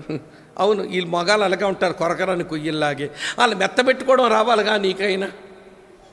నువ్వు ఇంటికి వెళ్ళి నువ్వు చర్చికి రమ్మంటే రావు, ఆడు వెనకాల పోయావు, ఏమండి ఈ వ్యసనం నీకుంది, నువ్వు రమ్మంటే రావు అని ఊరికి నష్టపెడుతుంటే ఒళ్ళు మండి ఏం తెస్తాడు? బెల్ట తీసి చావురేవి పెడతాడు. వాళ్ళని మెత్తబెట్టుకోవడం ఎట్లా ఉండాలో తెలుసు. వాళ్ళు ప్రభుతో కనెక్ట్ చేయాలంటే నీవు ముందు మాట్లాడడం రావాలి. ఏమండి మీరు వేళ చర్చికి రాలి, నేను చర్చికి వెళ్ళి వచ్చాను, సరే మీరు ఇప్పుడు ఎక్కడో బయట నుంచి వచ్చారు, త్వరగా కాలు చేతులు కడుక్కోరండి, మీకు ఇష్టమైన కూర చేశాను అని చెప్పి ప్లేట్ పెట్టి దాంట్లో అన్నం పెట్టి అతగాడికి ఇష్టమైన కూర పెట్టి 2 ముద్దలు మింగనివ్వండి. చర్చికి రమ్మంటే రావు, దేవుని మాటలంటే ఇష్టం ఉండవు, నీకు వ్యసనాలు ఎక్కువ, ఊరి మీద తిరుగుతావు, స్నేహితులు ఎక్కువ అని ఊరికే నష్టపెట్టొద్దు. వాళ్ళని మెత్తబెట్టుకోవడం రావడం కొరకు చెప్తున్నాను.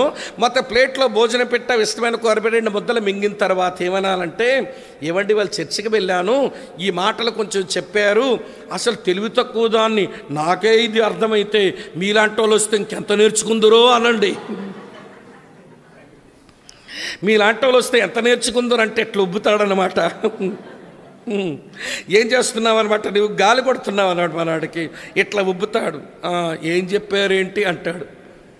నువ్వు చెప్పాలనుకున్నావా, అతను చెప్తున్నాడు, అడుగుతున్నాడు. ఇప్పుడు ఆయన అడుగుతున్నాడు, చెప్పండి 2 మాటలు, ఈరోజు ఈ విషయాలు విన్నానండి అని చెప్పి, అయినా మీకు గిట్టవు కదా, తినండి అని మరొక 2 ముద్దలు తినేలాగా వడ్డించండి.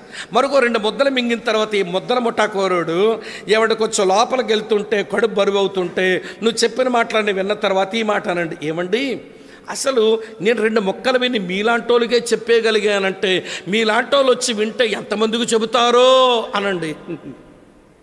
ఎట్లవుతాడు. అలా ఉబ్బెంచడం మీ చేత కాదు. ఈ ఆడాలకి తమ పెనిమిట్లతో బతకడమే చేత కావడం లేదండి. ఎవరికొకటి దండ పెడతా. మరి ఏది నీ భర్త ప్రభుతో కనెక్ట్ అవ్వడానికి నువ్వు చేసే ప్రయత్నం? విండండి, రాడండి, ముండోడండి, మొరటోడండి అని నిందలు వేస్తావు, కానీ అతని ముందు ప్రవర్తించవలసిన తీరేది? మొత్తం చేతులు కడుక్కున్న తర్వాత, నేను మీరు తింటున్నప్పుడు ఏవేవో చెప్పేశానండి, చెప్పకూడదు అనుకున్నాను, కానీ మీరు చూస్తుంటే వెన్నెలాగున్నారని 2 ముక్కలు చెప్పానంటే, మంచి విషయాలు చెప్పావు కదా అంటాడు. అన్న తర్వాత అంటాడు, మీలాంటి చర్చకు వస్తే ఇంకా వింటారండి, నేర్చుకుంటారని అంటే వద్దామని అనిపిస్తుంది, చెప్పు మీ సేవకుడికి వస్తానని ఆదివారం అంటాడు. ఇక్కడ తీసుకురండి. ఇంత బాగా ఉబ్బిపోయినోడు ఇక్కడికి వచ్చాక మీ పిన్ను పట్టుకొని పొడిచి పుస్సుమనిపించడం మాకు వచ్చి ఇక్కడ ఉబ్బిపోయినోడంతా మొత్తం అంతా గాలి తీస్తాం. ఇక్కడ ఆడి విషయం అర్థమవుతుంది, వాడు ఎంత పాపో, యేసు ప్రభు యొక్క అవసరత ఎందుకుందో, రక్షించబడవలసిన ఆవశ్యకత ఎంత ఉందో మొత్తం ఇక్కడికి వచ్చాక అర్థమవుతుంది. మీరండి, నీ విషయం ఎందుకు చెప్పానంటే, ఇవ్వండి, మనం ప్రేమించే మనుషులు, మన కుటుంబ సభ్యులు ప్రభుత్వం కనెక్ట్ అవ్వడానికి మనం ప్రయత్నం చేయాలి. ఇప్పుడు నయోమి చేస్తున్నది ఏంటో తెలుసా? నాకు ఏమండి, నా శరీర సంబంధమైన ఆలోచన ఏమో మీ తల్లింటికి పొండి, మీ దేవుడి దగ్గరే పొండి అనేసాను, కానీ అమ్మ నువ్వు కనిపెట్టుకుని వచ్చావు కాబట్టి, మోయాబు రోడ్లోంచి పొలంలోకి వచ్చావు, ఇప్పుడు నీ విశ్రాంతిని ఆలోచించవలసిన దానిను నువ్వు ఆయనతో నీకు సంబంధం ఏర్పాటు చేయబడాలి. అందుకే దీన్ని ఎవాంజలికల్ పర్పస్ అన్నాం. ఈరోజు చర్చెస్లో ఉన్నటువంటి దేవుని పిల్లలమైన మనకు ఈ స్వార్థక సంకల్పాలు పెరుగుతుంటే, అమ్మ ఆలోచిస్తున్నారా? ఏమంటే చర్చిలో ఉన్నటువంటి వారికి ఈ భక్తిపూర్వకమైన సంకల్పాలు పెరుగుతుంటే, సంఘములో ఉన్నటువంటి వారికి లేఖనానుసారమైన సంకల్పాలు పెరుగుతుంటే, చర్చిల్లో ఉన్నటువంటి మన కుటుంబాల్లో ఉన్న మనకు ఈ సహజ సంకల్పాలు పెరుగుతుంటే, మన పిల్లలు, మన కుటుంబ సభ్యులు విశ్రాంతిని ఆలోచించే వాళ్ళమైతే మన జీవితం అర్థవంతంగానే జీవించినట్టు లెక్క. నయోమిలో లోటుపాట్లు లేకపోలేదు, తప్పిదాలు దొరలేదు అని చెప్పలేను. ఎన్ని తప్పిదాలు దొరికినా కానీ ఈ స్థాయికి వచ్చేసరికి ఏమండి, ఆ మహాతల్లికి, ఆ అత్తమ్మకు చేతులెత్తి దండం పెట్టాలేమో అని అనిపిస్తుంది. అమ్మ వింటున్నారా? కొంతమంది అత్తమ్మలను ప్రేమించడం ఈ కోడల పిల్లల చేత కాదు. అత్తమ్మంటే ఎవరు? దేవుని చట్టం ఇచ్చిన అమ్మ. అందుకే ఇంగ్లీష్లో అత్తమ్మని ఏమంటారు బాబు? Mother in law. నీకు జన్మనిచ్చిన అమ్మ మీ అమ్మ, కానీ దేవుని చట్టం ఇచ్చిన అమ్మ మీ అత్తమ్మ. అంటే అత్తమ్మని ప్రేమించి ఆమెతో కలిసి ఉండి సంతోషంగా ఉండలేదనంటే నువ్వు యూఆర్ వైలేటింగ్ గాడ్స్ లా, దేవుని ధర్మశాస్త్రాన్ని నువ్వు అతిక్రమిస్తున్నావు. కొంతమంది కోడళ్ళకి ఈ బుద్ధి రాదు, ప్రేమించరు.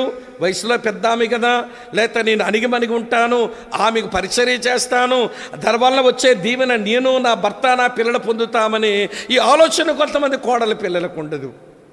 మీరు ఏమనుకోకపోతే చెప్పనా? ఉదాహరణ ఒకటి, ఒళ్ళు మండుద్ది మీకు, అయినా చెప్పక తప్పదు. వీళ్ళ అమ్మగారు, ఉదాహరణకమ్మ, వీళ్ళ వైపు చూడడం లేదులేండి, తర్వాత చూస్తాను, మీ వైపు చూస్తున్నా. ఏమంటే వీళ్ళ అమ్మగారు కొంచెం పెద్ద వయసు అయ్యి బట్ట తడిపేసుకుంది. అప్పుడు తీసుకెళ్ళి, అమ్మ బట్ట తడిపేసుకున్నావా రా అని వాష్రూమ్లోకి వెళ్ళి అమ్మకి స్నానం చేయించి పాత చీర మార్చి కొత్త చీర కట్టి మంచం మీద తెచ్చి బెడ్ సాగా సర్ది అన్నం కూడా కలిపి అమ్మ నోట్లో పెట్టి, అమ్మ ఇలాంటి ఇబ్బంది అయితే నాకు చెప్పమ్మా, అట్లా ఇబ్బంది పడొద్దు, నీవు బట్ట తడిపేసుకోవద్దు అని చెప్పి ప్రేమగా మాట్లాడావు. ఎవరికి చేసావు ఈ పరిచర్య? చెప్పండి ఎవరికమ్మా? అమ్మకి చేసాం. సరే, ఇప్పుడు అత్తమ్మకి అదే పరిస్థితి వచ్చిందనుకోండి, ఆమె కూడా బట్ట తడిపేసుకుంది. ఇప్పుడు వాష్రూమ్ తీసుకెళ్ళి అత్తమ్మకు శుభ్రం చేసి చీర కట్టి కూర్చోబెట్టి భోజనం పెడతావా? అప్పుడు నీ డైలాగ్ ఏమంటుంది చెప్పమంటారా? ఏమండి, అత్తమ్మకు చేయవలసి వచ్చినప్పుడు మీ మాటలు ఎలా ఉంటాయి చెప్తాను. పందులు పందులు పందులు వీళ్ళ కింద చెయ్యలేక నా చేయి పడిపోతుంది అంటుంది ఈవిడ. ఎవరమ్మా పంది? చెప్పండి ఎవరి పంది? పందులు పందులు వీళ్ళ కింద చెయ్యలేక నా చేయబడిపోతుంది అంటున్నావు. అత్తమ్మ కింద చిన్న పని చేసేసరికి ఏమండి అత్తమ్మని ఏమంటున్నావు నువ్వు? పంది అంటున్నావు. పోనీ మీ అత్తమ్మ పంది అయితే అత్తమ్మ కన్నా కొడుకుతోనే కాపురం చేస్తున్నావు కదా, మరి వాడేం పంది?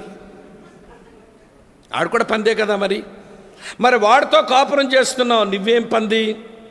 మీ అత్తమ్మ సామాన్యమైన పంది, మీ ఆయన గారు ఓర పంది, నువ్వేమో సేమ్ పంది. మొత్తానికి నీ కుటుంబమే పందుల కుటుంబం. చూసారా కొంతమంది కోడళ్ళు కుటుంబాన్ని ఎంత పందుల సంతగా మార్చేస్తున్నారో.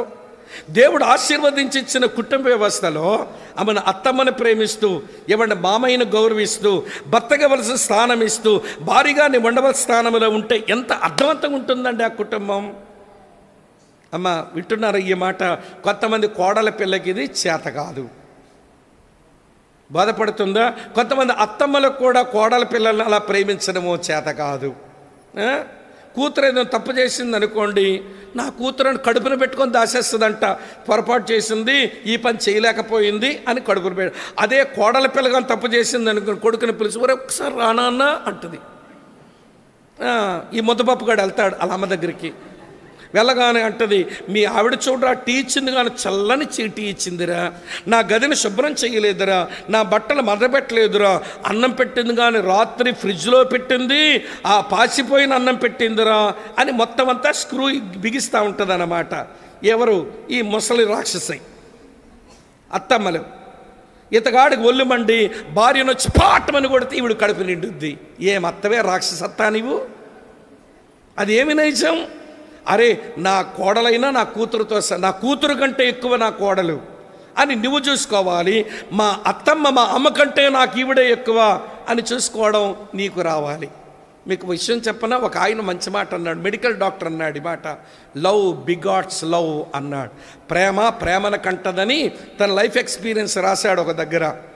అతను మంచి మెడికల్ డాక్టర్, భార్య కూడా డాక్టర్ అయి చచ్చిపోయింది.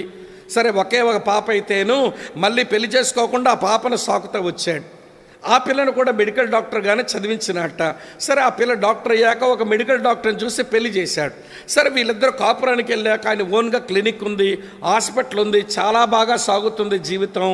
కానీ పిల్లకు వచ్చిన తంట అంతా ఏంటనంటే వాళ్ళ అత్తమ్మే ఈవిడికి తంట. భర్త మంచి అయినా మంచి హాస్పిటల్, ఏమంటే మంచి ప్రాక్టీస్, బాగా పైసలు వస్తున్నా, ఏమీ కొదువు లేదు, చాలా సంతోషంగా సాగుతుంది జీవితం. కానీ అత్తమ్మల్ని ఇబ్బంది పడి ఎవడ చివరికి భర్త కూడా చెప్పకుండా అత్తమ్మ చెప్పకుండా బ్యాగ్ సర్దుకొని వచ్చేసిందంట. బ్యాగ్ సర్దుకొని వచ్చిన తర్వాత ఈ వచ్చిన తీరు అర్థమైపోయింది డాక్టర్ గారికి, ఇదేదో రుసరుసలు ఆడుతూ ఉంది, ఏదో తంటా పెట్టుకొని వచ్చిందేమో కూతురని. సరే ఏమి అడగకుండా ఏమంటే ఇంట్లోకి వెళ్ళింది, ఏమైనా సిద్ధపడింది. భోజనానికి ఇద్దరు కూర్చున్నాక, ఏంటి పాప నువ్వు ఫోన్ కూడా చేయకుండా చెప్పకుండా వచ్చేసావు, మీ ఆయనకి చెప్పే వచ్చావా, మీ ఆంటీకి చెప్పే వచ్చావంటే అప్పుడు వలకబోసేస్తుందట. డాడీ మా ఆయన ఎంత మంచోడో, మంచి హాస్పిటల్, మంచి ప్రాక్టీస్, మంచి జీవితం, కానీ సమస్య అంతా మాకు అత్త మీ డాడీ బాగా నన్ను వేధించేస్తుంది. మరి ఎట్లమ్మా, మరి నువ్వు చెప్పా చేయకుండా వచ్చావంటే నేను అతని దగ్గర వెళ్ళలేను, ఆ ఇంట్లో ఉండలేను. మరి ఏం చేస్తే ఉంటావనంటే మా అత్తమ్మ చచ్చే వరకు నేను అక్కడికి వెళ్ళలేనందట. అయితే డాక్టర్ గారు నన్ను మీ అత్తమ్మ చంపేద్దామైతే అన్నట్టు. మీ అత్తమ్మని చంపేద్దామంటే అదేంటాడు అలా అంటున్నారంటే, చచ్చే వరకు వెళ్ళలేని అంటున్నావు కదా, మరి ఎంతకాలం ఉంటుందో మీ అత్తమ్మ, కాబట్టి చంపేస్తే నువ్వు వేగం వెళ్ళిపోతావు కదా అని అంటే, చూసారా ఈ పిల్ల హృదయం ఎంత కఠినమైందో, అవును చచ్చిపోతేనే వెళ్ళగలుగుతానని అంటేనంటే అతగాడు ఒక ట్యాబ్లెట్ తెచ్చాడు, పైన ఏమో ఉన్న రేపర్ చింపేశాడు డొక్కుది, లోపల ఉన్న ట్యాబ్లెట్ల మీద పేరు లేదు, అవి ఇది వేసావనుకో 30 రోజులు ట్యాబ్లెట్లు, ఇది స్లో పాయిజన్, క్రమేపీ ట్యాబ్లెట్లు వేసుకున్న మీ అత్తమ్మ 30 రోజులకి డంగమంటది, చచ్చుద్ది మీ అత్తమ్మ అంటే. అయితే ఓ పంచేలు ట్యాబ్లెట్లు వేస్తున్నప్పుడు నువ్వు చంపే ప్రయత్నం చేస్తున్నావని తెలియకుండా మీ అత్తమ్మ కంటే నువ్వే ముందు లేచి ఇల్లంతా శుభ్రం చేసి కాఫీ చేసి అత్తమ్మకు అందించు, మధ్యాహ్నం భోజనం నువ్వే వండి పెట్టేసి నీ ప్రాక్టీస్కి వెళ్ళి మళ్ళీ టైంకి వచ్చి మీ అత్తమ్మకు నువ్వే వడ్డించు, మళ్ళీ సాయంత్రం కాఫీ కాసి నువ్వే మీ అత్తమ్మకు పెట్టు, తర్వాత రాత్రి భోజనం నువ్వే అన్నీ చేసేసుకొని ఆయన హాస్పిటల్ నుంచి వచ్చేసరికి అన్ని పనులు చక్కబెట్టి చక్కగా మీ అత్తమ్మ పరిచయం చేయి, నువ్వు చంపినట్టు ఎవరికి తెలియకూడదమ్మా, జాగ్రత్త పడతావంటే అలాగే డాడీ డబ్బా ఇవ్వండి డబ్బా పట్టుకొచ్చి.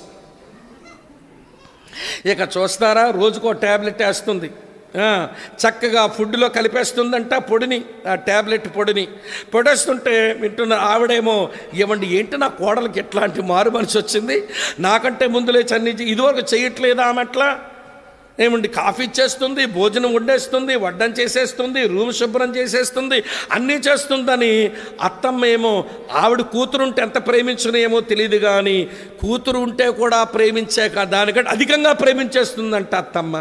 చివరికి 27వ రోజు వచ్చింది, కోడలకేమో భయం వచ్చింది, 3 రోజులు ఉంది ఏమవడానికి, ఏం చెప్పండమ్మా, ఎవరు చావడానికి, అత్తమ్మ చావడానికి. అత్తమ్మ మా డాడీ దగ్గరికి వెళ్ళి వస్తాను అని ఇప్పుడు పెర్మిషన్ అడిగి భర్త కూడా చెప్పి బస్సులో బయలుదేరి వచ్చేసిందంట డాడీ దగ్గరికి. వచ్చి డాడీని పట్టుకుని బోర్మని ఏడుస్తుందట, డాడీ మా అత్తమ్మ చావడానికి వీల్లేదు, అమ్ముంటే ఎలా ప్రేమిస్తుందో లేదో నాకు తెలియదు కానీ అమ్మ లేని కూతుర్ని, అమ్మ ప్రేమ నాకు తెలియదు కానీ ఈ 27 రోజుల్లో మా అత్తమ్మ ప్రేమ నేను అనుభవిస్తుంటే ఇలాంటి ఆమె నాకు తల్లి అయితే ఎంత బాగుండని అనిపించింది, అత్తమ్మ చచ్చిపోతే బతకలేని డాడీ బతికించి డాడీ అంటుంది, బతకాలి డాడీ అంటుందట. అమ్మ నేను ఇచ్చింది స్లో పాయిజన్ ఏం కాదులే, అవి విటమిన్ ట్యాబ్లెట్సే, బతుకుద్దులే మీ అత్తమ్మ అంటూ ఆయన అన్నాడు. లవ్ బిగాట్స్ లవ్, నువ్వు ప్రేమించావు అట్నుంచి ప్రేమను నువ్వు సంపాదించుకున్నావు. ఈరోజు చాలామంది కుటుంబ జీవితాల్లో ఏమంటే అత్తమ్మని ప్రేమించడం నీకు చేత కాదు, అందుకని అత్తమ్మ దగ్గర నుంచి ప్రేమ సంపాదించుకోలేవు. కోడలి పిల్లని ప్రేమించడం నీకు చేత కాదు, నీ కోడల దగ్గర నుంచి ప్రేమ నువ్వు సంపాదించుకోలేవు. నాకు వింటున్నారా నయోమి ఎంత నచ్చిందో, ముసల్దే కానీ ఏమండి ఆమె నీ విశ్రాంతి కొరకు నేను ఆలోచించవలసిన దానను కదా అని ఎందుకు అనేదానంటే అంతకుముందే నయోమి గురించి ఈమె ఆలోచించింది. మనం నిన్నే చూసాంగా 2వ అధ్యాయంలో ఏమండి ఎందుకు పోయింది పొలంలో పరిగెరడానికి, తన ఒక్కదాని కొరక లేదు అత్తమ్మ పోషణ కొరకు కూడా. అత్తమ్మను పట్టించుకున్న కోడల విషయమై ఇప్పుడు అత్తమ్మ కోడల్ని పట్టించుకుంటా ఉంటుంది, వైస్ వర్సా. 2వ అధ్యాయంలో రూతు నయోమిని పట్టించుకుంది, ఇప్పుడే 3వ అధ్యాయంలో నయోమి రూతును పట్టించుకుంది. రూతును పట్టించుకునే విషయంలో ఆమె ఒక సంకల్పాన్ని కలిగి ఉంది. ఆ సంకల్పం చెప్పాను, సహజ సంకల్పం, లేఖనానుసారమైన సంకల్పం, ఇది భక్తి సంకల్పం, చివరగా స్వార్థిక సంకల్పం.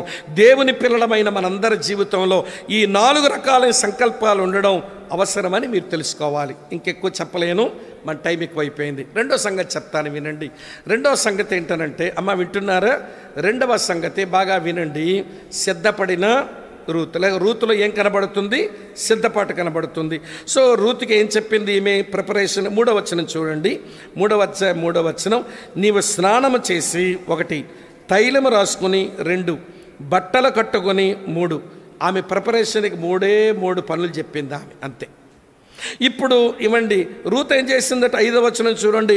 ఆమె నీవు సెలవిచ్చినదంతయు చెప్పండి చేసేదనని చెప్పి, నువ్వు సెలవిచ్చిందంతా నేను చేస్తాను. అమ్మ వింటున్నారా, మొదటి మాట ఏంటో తెలుసా వినండి, స్నానము చేసి. 2వ మాట ఏంటో తెలుసా, తైలం రాసుకొని. 3వ మాట ఏంటో తెలుసా, బట్టలు మార్చుకొని నువ్వు వెళ్ళు. వినండి ప్రియులారా, మీరు బాగా గమనించండి. ఆదికాండం 35వ అధ్యాయంలో మనం బేతేలు దేవుడిని కలవడానికి వెళ్తున్నాం అని యాకోబు అన్నాడు, మిమ్మల్ని మీరు శుచిపరచుకోండి అన్నాడు. తర్వాత యెహోషువ గ్రంథం 3వ అధ్యాయంలో మన యోర్దాను దాటి లోపలికి వెళ్ళాలి కాబట్టి రేపు దేవుడి మీ మధ్య అద్భుత కార్యములు చేయనట్లు మిమ్మల్ని మీరు శుద్ధి చేసుకోండి అన్నాడు. ఒక దేవుని కార్యం అనుభవించాలనంటే దేవుని పిల్లలు క్లీన్ చేసుకోవాలి. క్లీన్ చేసుకోవాలి, స్నానం చేసుకోవాలి. దీన్ని ఆధ్యాత్మికంగా మనం ఒకవేళ ఒక పాఠం నేర్చుకోవాలంటే wash your self in order to worship. ఆరాధించడం కొరకు నీవు శుచిపరచుకో. దావీదు అడిగాడు అట్లనే. చూడండి 51వ కీర్తనలో ఏమన్నాడో చదువుతాను. 51వ కీర్తనలో చదువుతున్నాను చూడండి ఒక మంచి మాట. 51:2 వచనం. నా దోషం పోవునట్లు నన్ను బాగుగా కడుగుము, నా పాపం పోవునట్లు నన్ను చెప్పండమ్మా పవిత్రపరచుము. కొంచెం పక్క కాలంలో 7వ వచనం చూడండి. నేను పవిత్రుడగునట్లు ఇస్సోపుతో నా పాపం పరిహరించుము, హిమము కంటే నేను తెల్లగా ఉండునట్లు నీవు నన్ను కడుగుము. హిమమే తెల్లగా ఉంటుంది కదా, హిమం కంటే తలుపే ఉంది చెప్పండి.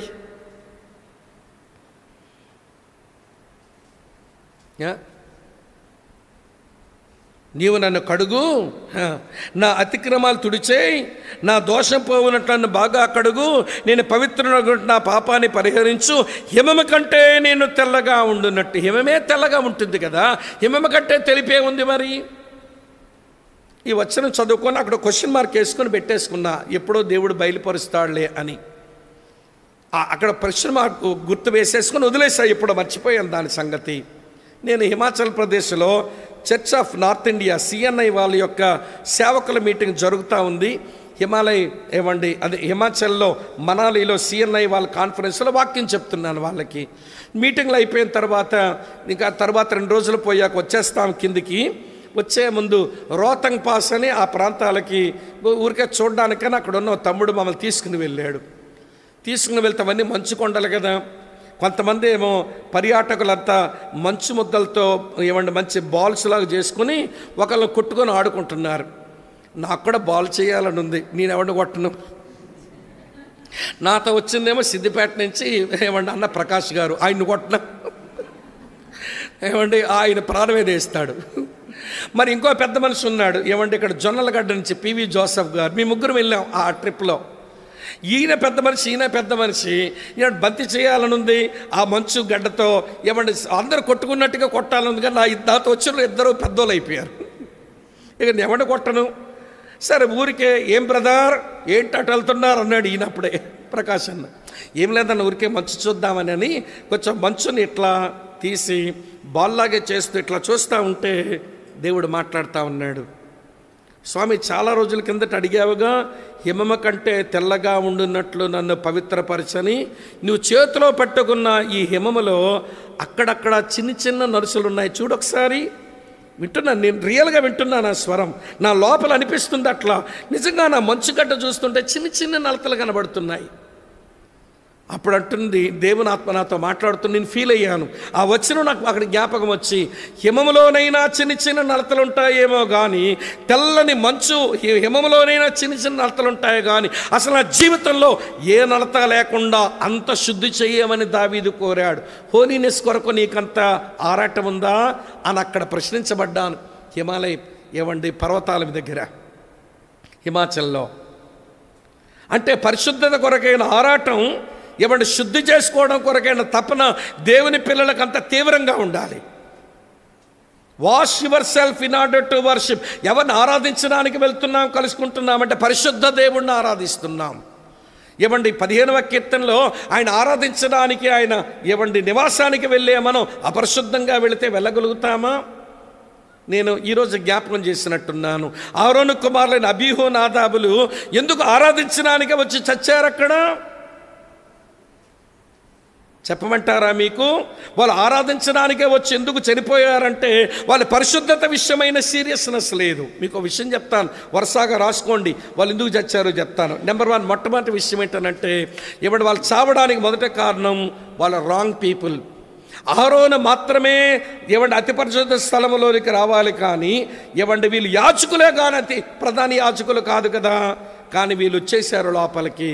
వీళ్ళు రాంగ్ పీపుల్. రెండో విషయం చెప్తాను వినండి. ఎవరైనా అతి పరిశుద్ధ స్థలంలో నిబంధన మందసం దగ్గర రావాలనంటే, అమ్మ వింటున్నారా, ప్రాయశ్చిత్తార్థ పండగ రోజునే రావాలి. అప్పుడు ప్రాయశ్చిత్తార్థ పండగ కాదే అంటే రాంగ్ టైంలో వచ్చారు. Wrong people at wrong time. వింటున్నారా లేదా? తర్వాత అక్కడున్న దోపార్తిని పట్టుకొని వెళ్ళిపోయారు లోపలికి. ఎప్పుడైనా అతి పరిశుద్ధ స్థానంలో దోపార్తిని పట్టుకొని వెళ్ళాలంటే దాన్ని రక్తంతో చిలకరించి దాన్ని పరిశుద్ధపరిచి లోపల తీసుకుని వెళ్ళాలి. మీ నాన్నగారు అహరోను దాని రక్తం చిలికించినాడా వాటి మీద? అది లేదే. మరి అది పట్టుకొని పోయారే. పరిశుద్ధ దేవుణ్ణి ఆరాధించడానికి పోతున్నామని భయం లేదేంటి? అంటే వాళ్ళు దేం పట్టుకుని పోయారంటే విత్ ఏ రాంగ్ ఇన్స్ట్రుమెంట్, తప్పుడు వస్తువుతో పోయారు. Wrong people at wrong time with wrong instrument. 4వ సంగతి చెప్తాను వినండి. అందులో వారు వేసిన అగ్ని కూడా ఏమగ్ని వేశారట? లేవికాండం 10వ అధ్యాయం ఉంటుంది. అన్యాగ్ని వేశారట. రాంగ్ ఫైర్తో వచ్చారు. రాంగ్ ఫైర్తో వచ్చారు. సరే, ఎవడిచ్చాడు మీకు అధికారం? దేవుని వాక్యం ఇచ్చిందా లోపలికి వచ్చే అధికారం? లేక మీ నాన్న అయిన అహరోను ఇచ్చాడా అధికారం? లేకపోతే మోషే ఇచ్చాడా అధికారం? ఎవరిచ్చారు అధికారం అని లోపలికి వచ్చారంటే రాంగ్ అథారిటీతో లోపలికి వచ్చారు. అర్థమవుతుందా? Wrong people at wrong time with wrong instrument with wrong fire with wrong authority. అంటే దేవుని పరిశుద్ధతను సన్మానించడం రాలేదు వీళ్లకు. కనుక పరిశుద్ధ దేవుని ఆరాధించడానికి ఆయన సంధికి వచ్చినప్పుడు వాష్ యువర్ సెల్ఫ్, పరిశుద్ధతను కలిగి ఉండి పరిశుద్ధ అలంకారాలు ధరించుకుని రా అన్న పిలుపు ఉంది బైబిల్లో. ఇప్పుడు చెప్తాను వినండి ప్రియులారా. నయోమి చెప్తుంది, పాప రూతు విను, స్నానం చేసుకో, వాష్ యువర్ సెల్ఫ్ అంది. భోజనం కలుసుకోబోతున్నావు మొదటి మాట. రెండో మాట ఏముందనంటే నూనె రాసుకో అంది. నూనె రాసుకో. ఈ నూనె అనేది పరిమళ తైలం, సువాసన వచ్చేటువంటి ఆయిల్ రాసుకోవాలి. అది కొంచెం ఎదుటి మనిషిగా ఆకర్షణీయంగా ఉంటుంది కనుక నూనె రాసుకోమంది. ఇప్పుడు నూతన నిబంధన క్రైస్తవులంగా ఈ నూనెను దేంతో పోల్చవచ్చునంటే anoint yourself in order to witness. సాక్ష్యం ఇవ్వడం కొరకు ఈ నూనెను రాసుకోలేక అభిషేకాన్ని కలిగి ఉండు. మన అభిషేకం కలిగి ఉన్న వాళ్ళమే, దీన్ని అనుమానించకండి. 1 యోహాను పత్రిక 2వ అధ్యాయం మీరు 22వ వచనం నుంచి 27వ వచనం వరకు చూస్తే మీరు పొందిన అభిషేకం సత్యమే కానీ ఇందులో అబద్ధం లేదు అని అంటాడు. దేనికంటే అభిషేకం? టు నో గాడ్ మొదటి మాట. ఎందుకే అభిషేకం? To witness for God. దేవుని ఎరగడం కొరకు ఈ అభిషేకం, దేవుని కొరకు సాక్ష్యం ఇవ్వడానికి అభిషేకం. ఆవిడ నూనె రాసుకుంది. దేవుని ఆత్మ అభిషేకంతో మనం దేవుని ఎరుగుతా, దేవునికి సాక్ష్యం ఇస్తా మనం బతకడమే అనాయింటింగ్ కలిగి ఉండడం. ఇక్కడ ఒక విషయం చెప్పాలి. ఈ మధ్య అనాయింటింగ్ పిచ్చులు కూడా బాగా పెరిగాయి. వింటున్నారా? దేవునాత్మను పొందినప్పుడే మనం దేవునాత్మను పొందాము, దేవునాత్మ లోపల ఉన్నాడనే విషయం ఎరగనోళ్ళు అనాయింటింగ్ కొరకు ఆరాటపడతారు. నువ్వు ఆల్రెడీ అనాయింటెడ్, మళ్ళీ నువ్వు ఏదో అనాయింటింగ్ కొరకు నువ్వు కక్కుర్తపడ్డం ఏంటి? నువ్వేదైనా కక్కుర్తపడితే ఈ అభిషేకం కొరకు కక్కుర్తపడవచ్చు. ఏ అభిషేకం అంటే నీతిమంతుడు కొట్టుట తైలాభిషేకం. ఈ అభిషేకం కొరకు కక్కుర్తపడండి.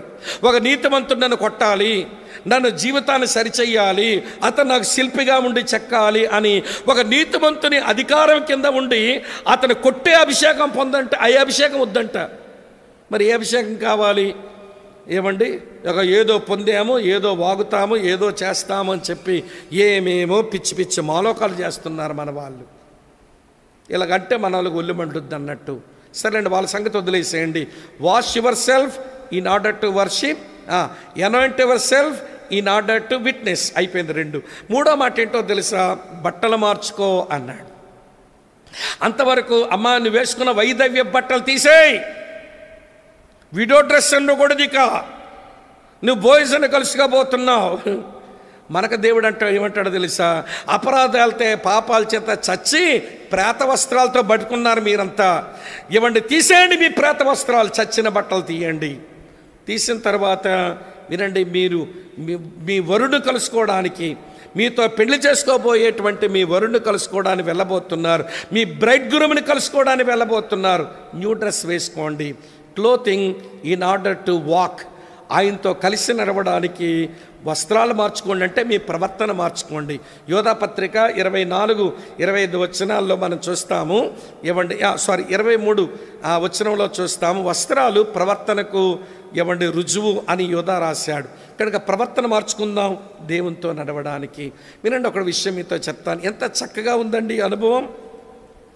అత్తమ్మ ఈ 3 పనులు చెబితేను, వింటున్నారా? అత్తమ్మ ఈ 3 పనులు చెప్తేను ఈమె కూడా ఆమె సెలవిచ్చినదంతయు చేసేదనని చెప్పి అదే చేసిందంట. ఆమె అదే చేసిందంట. స్నానం చేసింది, తైలం రాసుకుంది, బట్టలు మార్చుకుంది, ఇలాగ సిద్ధపడింది. ఇదేం మనకు నేర్పించాలంటే వినండి, మన పరలోక బోయసు అమ్మ వింటున్నారా, బెత్లెహేము ఇంట్లో ఉండడు, అక్కడికి వెళ్ళి కలుసుకోవడానికి. లేదా మన దగ్గర పొలంలోకి కూడా రాడు ఎక్కడికి వచ్చి కలుసుకోవడానికి. ఏమండి, ఆయన వచ్చేది కళ్ళంలోకి వస్తాడు, అక్కడ వెళ్ళి కలుసుకోవాలి. అమ్మ బోయజు బెత్లెహేము ఊర్లో ఉండడు, అక్కడ పోయి నువ్వు కలుసుకోనక్కర్లేదు. అలాగని పొలంలోకి వచ్చి ఇక్కడ కలిశాడు, ఇక్కడ పొలంలో ఒకసారి నిన్ను, ఇక్కడ వచ్చి ఆయన కలవడు. ఈ రాత్రి నువ్వు కలవలసింది ఎక్కడో తెలుసా? కళ్ళములోకి వస్తాడు. అది ఆయన ఇల్లు కాదు, అది ఆయన సేవాక్షేత్రము కాదు, మధ్యలోకి వస్తాడు, అక్కడ పోయి కలుసుకోవాలి. ఇప్పుడు చెప్తాను వినండి, క్రైస్తవ విశ్వాసులమైన మనం మన పరలోక బోయజు పరలోకము నుంచి ఆయన మధ్యాకాశమునకు రాగా, ఏమంటే మనం ఈ లోకంలోంచి అక్కడికి పోయి ఆయన కలుసుకోవాలి. 1 తెస్సలోనిక పత్రిక 4వ అధ్యాయం 16-17 వచనాలు అదే రాసి ఉంది. ఏమంటే ఆ కళ్ళములో కలుసుకోవాలి. క్రైస్తవులు దాని కొరకే మనం సిద్ధపడుతున్నాం. ఏంటి మన నిరీక్షణ? మన ప్రభు వస్తాడు. క్రైస్తవుడు అంటే యేసు ప్రభు 2వ మారు వస్తున్నాడు అన్న వెలుగులో బ్రతకడమే క్రైస్తవ్యం అండి. అమ్మ వింటున్నారా మీరంతా? ప్రభు అయిన యేసుక్రీస్తు 2వ మారు వస్తున్నాడు అని ప్రియులారా నమ్మి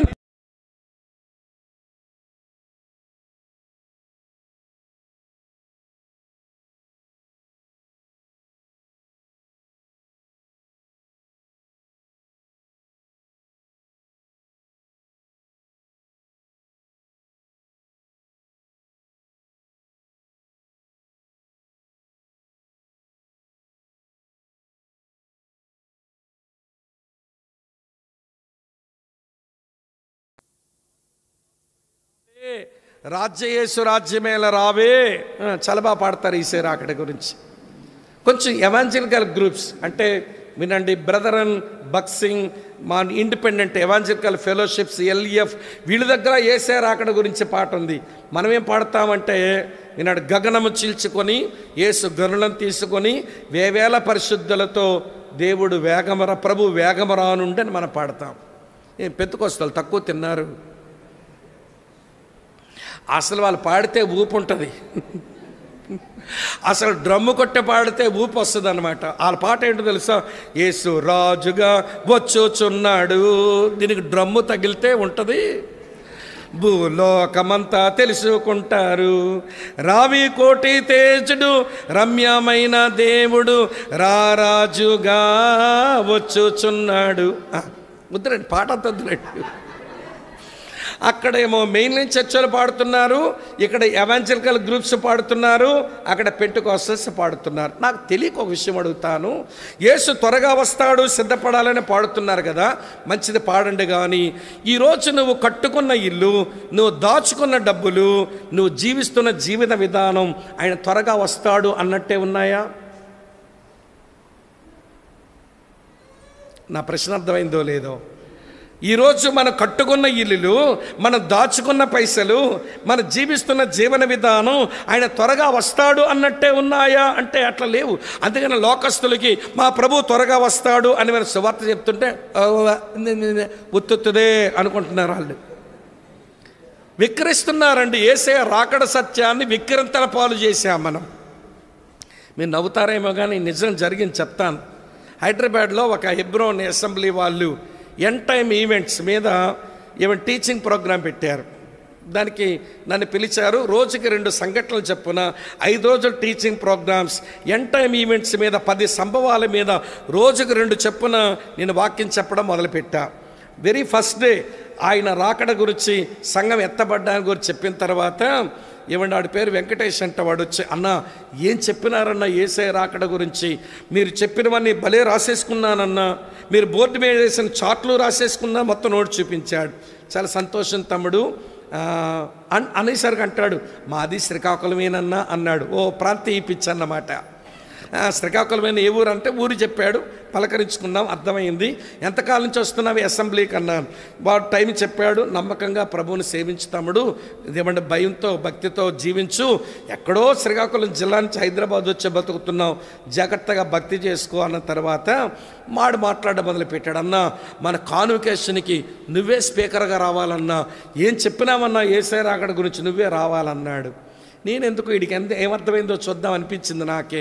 నేను అన్నాను, తమ్ముడు మళ్ళీ కాన్వకేషన్ ఎందుకు తమ్ముడు, ఆయన వస్తాడు, మనం వెళ్ళిపోవాలి కదా అన్నా. నేను వాడు అమ్మాయికి అంటాడు, వెళ్ళినోడు వెళ్తాడులే అన్నా, నువ్వు రావాల్సిందే, మీటింగ్ పెట్టాల్సిందే అంటున్నాడు.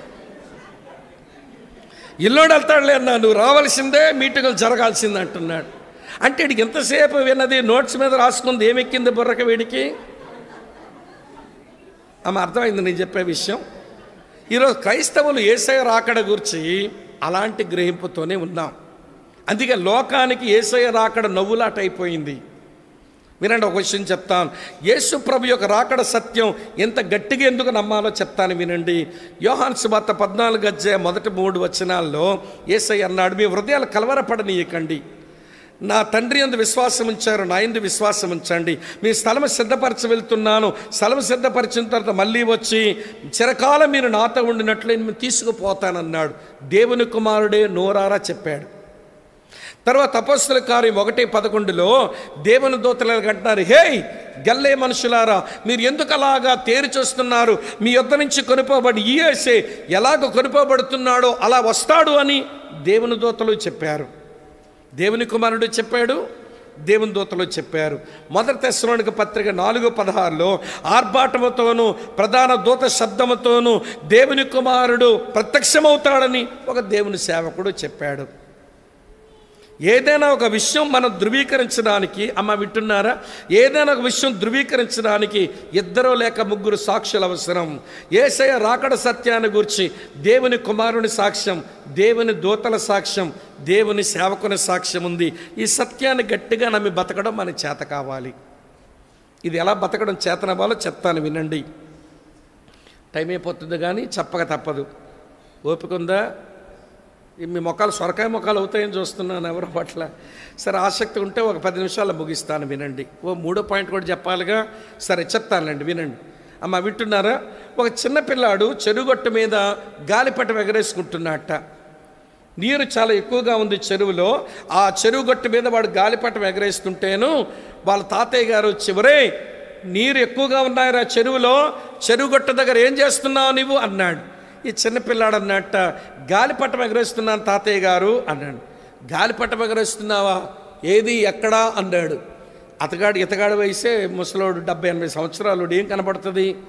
కనబడడం లేదు. ఏదిరా గాలిపటం కనబడటం లేదంటే ఆ పిల్లాడు అన్నాడట, తాతయ్య మీకు అలా కనబడదు కానీ నా చేతిలో దారం ఉంది కదా, దాన్ని ఇట్లా లాగి చూడండి, ఇది గట్టిగా ఉంటే అక్కడ గాలిపటం ఉన్నట్టే, ఈ దారం లూజ్ అయిపోతే అక్కడ గాలిపటం లేనట్టే తాతయ్య అన్నాడట. ఒరే భలే సలహా చెప్పేవని వచ్చి ఆ దారం పట్టుకొని లాగితే ముసలాయన గట్టిగా ఉంది కాబట్టి అక్కడ ఏమున్నట్టు? గాలిపటం ఉన్నట్టు.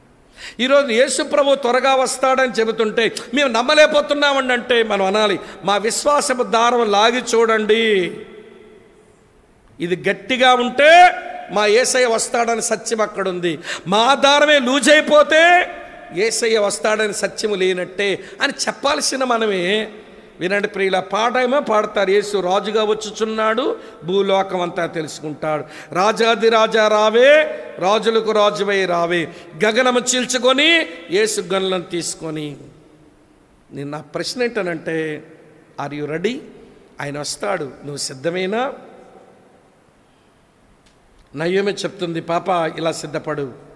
ఈ రోజున పరిశుద్ధాత్ముడు, దేవుని సేవకులు, దేవుని వాక్యం చెబుతుంది, సిద్ధపడండి. ఆయన ఆరాధించు నిమిత్తం మిమ్మల్ని మీరు పవిత్రపరచుకోండి.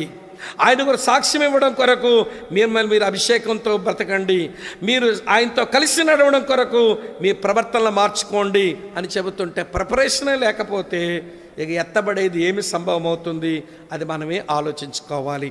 రూతులో సిద్ధపాటు చెప్పాను, నయోమిలో సంకల్పం చెప్పాను, మూడోది బోయజ్ యొక్క చోటు చెప్పి ముగించేస్తాను. 2 విషయాలు అక్కడ ఉన్నాయి చూడండి. బోయజ్ చోటు, బోయజ్ దగ్గర రూతు చోటు కూడా ఉంది. 2 చెప్పుకోవాలి మనం. చదువుతాను చూడండి. 4వ వచనంలో ఏం రాసిందో, అతడు పండుకున్న తరువాత అతడు పండుకున్న స్థలమును గుర్తెరిగి లోపలికి పోయి అతని కాళ్ళ మీద ఉన్న బట్టను తీసి పండుకొనవలను. నువ్వు చేయవలసిన దానిని అతడు నీకు చెప్పడం. ఏం చేయను?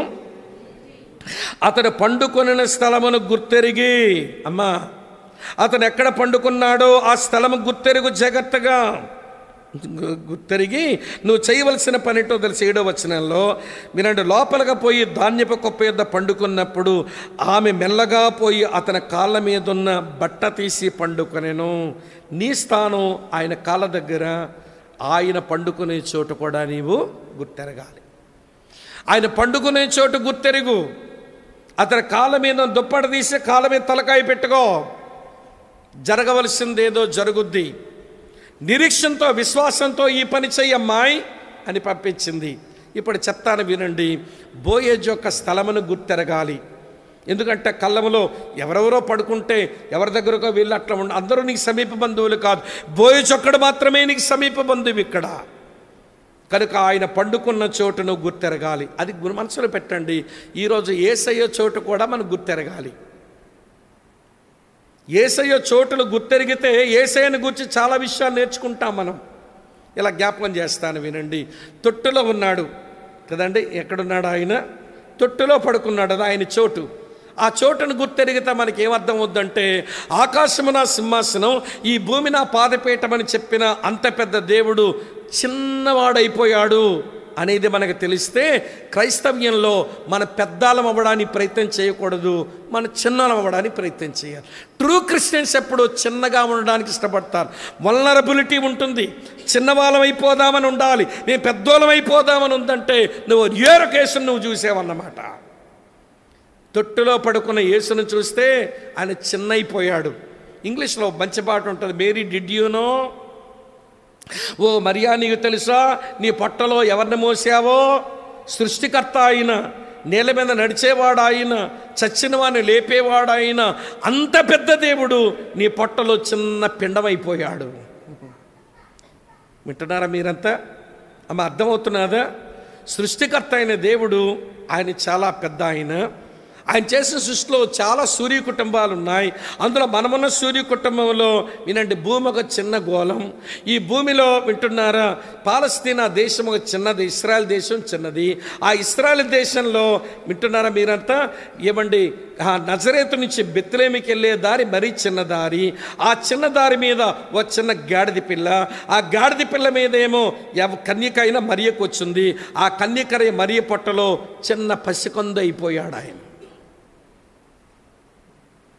ఆ తొట్టు దగ్గరకు వచ్చి చూస్తే అంత పెద్ద దేవుడు ఎంత చిన్న అయిపోయాడో తెలిస్తే, క్రైస్తవ్యంలో నేను ఎలాగ చిన్నగా మారగలను? రోజు రోజుకి చిన్నాడిని అవ్వాలి, రోజు రోజుకి చిన్నాడిని అవ్వాలి, నేను చాలా ఏమండి చిన్నవాడు అయిపోవాలని బాప్తిస్మం ఇచ్చే యోహాను మెంటాలిటీ వస్తుంది. బాప్తిస్మం ఇచ్చే యోహాను మెంటాలిటీ తెలుసా? యోహాను 3:30 రాసి ఉంటుంది, ఆయన హెచ్చవలసి ఉన్నది, కానీ మనం ఉల్టా చేశాం, ఆయన తగ్గవలసి ఉన్నది. చెప్పరేమమ్మా, నేను హెచ్చవలసి ఉన్నది. క్రిస్టియానిటీలో ఏమండి చాలామంది తమ్ము తాము హెచ్చించుకునే వాళ్ళు, నా వలన నేను ఏమండి ఇతగాడు ఏదో స్వస్థపరిచినట్టు నా వలన స్వస్థత పొందింది అంటాడు. ఈవిడ గారు కూడా అలాగే మైక్ తీసుకుని వచ్చి అయ్యగారు ప్రార్థన చేయిస్తూ ఉండగానే ఒక పావురు వచ్చి నెత్తి మీద తన్నిపోయిందట, తలనొప్పిపోయిందంట. నీకు నెత్తి మీద తనడం కాదు, నేలలో పాతేయాలి నేను. అసలు ఆ సాక్ష్యం ఏంటో అర్థం కాదు, ఈ చెప్పించుకోవడం ఏంటో అర్థం కాదు. ఈ చెప్పించుకుని ఆకలి ఉందంటే అర్థం ఏంటన్నమాట, నువ్వు గొప్ప అవ్వాలనుకుంటున్నావు, ఇక్కడ చిన్నవ్వాలనుకున్న మనస్తత్వం నీకు లేదు. తొట్టులో పడుకున్న ఆయన చూసామనుకోండి, ఏమండి ఆయన చిన్న అయిపోయాడు, చిన్నవడం వస్తుంది. ఆయన ధోనిలో పడుకున్నాడు, అది గుర్తించామనుకోండి, ధోనిలో పడుకున్నప్పుడు అలసిపోయి నిద్రించాడు. ఆయన మనిషి, ఆయన హ్యుమానిటీ మనకు అర్థం అవుతుంది.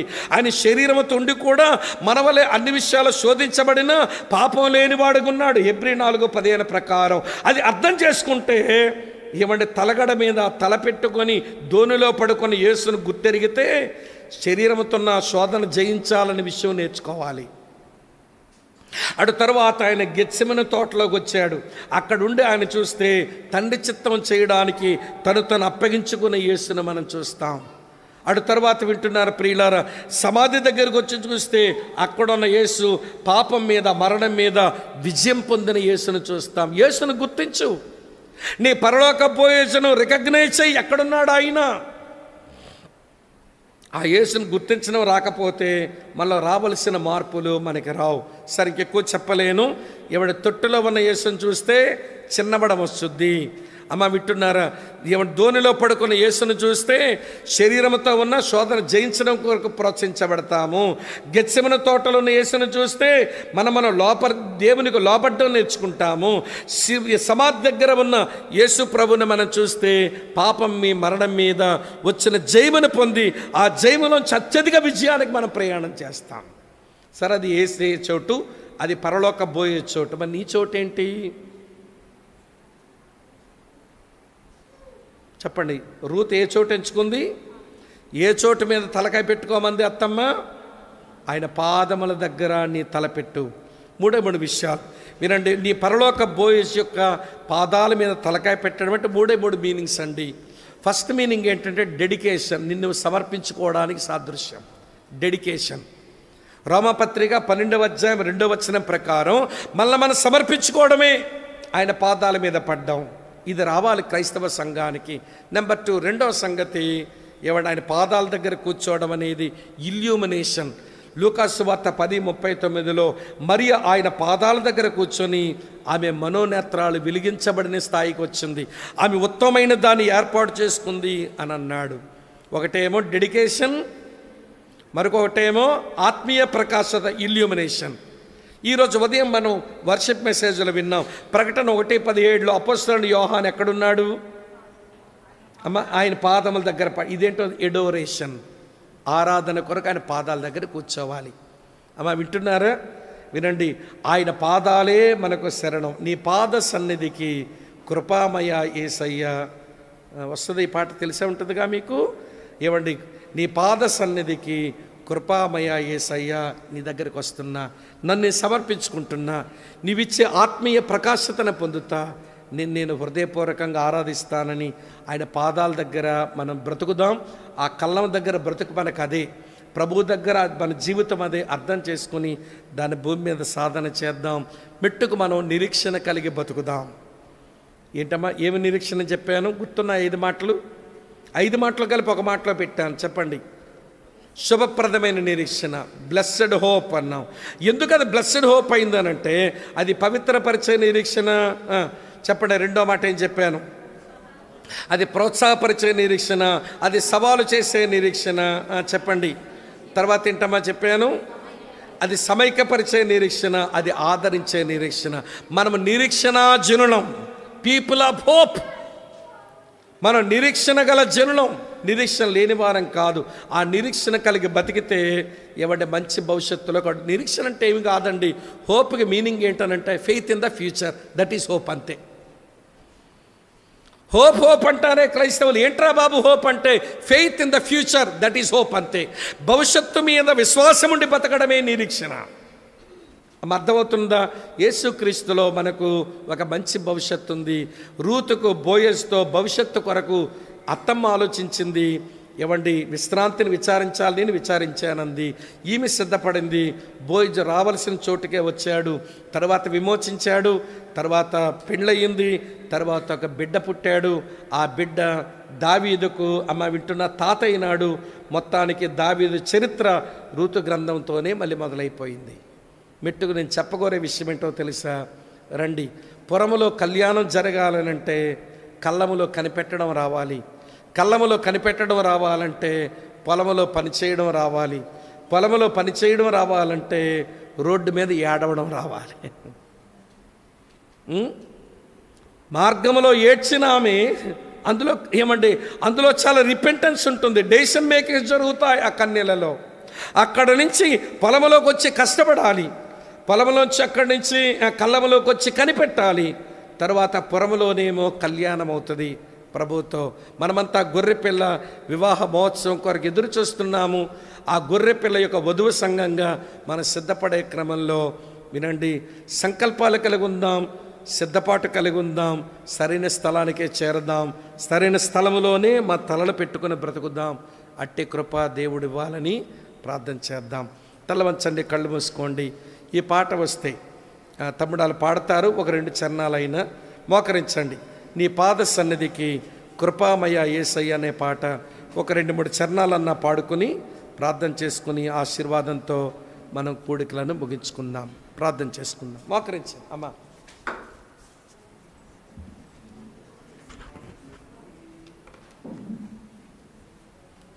అట్లాగే మోకరించి ప్రార్థనలో మన జీవితాలు సమర్పించుకుందాం.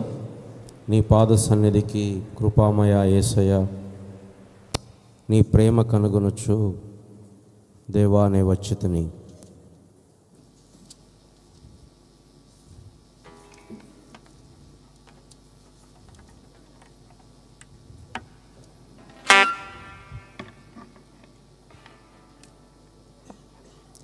నీ పాద సన్నిధికి కృపామయ యేసయ్యా, నీ ప్రేమ కనుగొనుచు దేవా నే వచ్చితిని.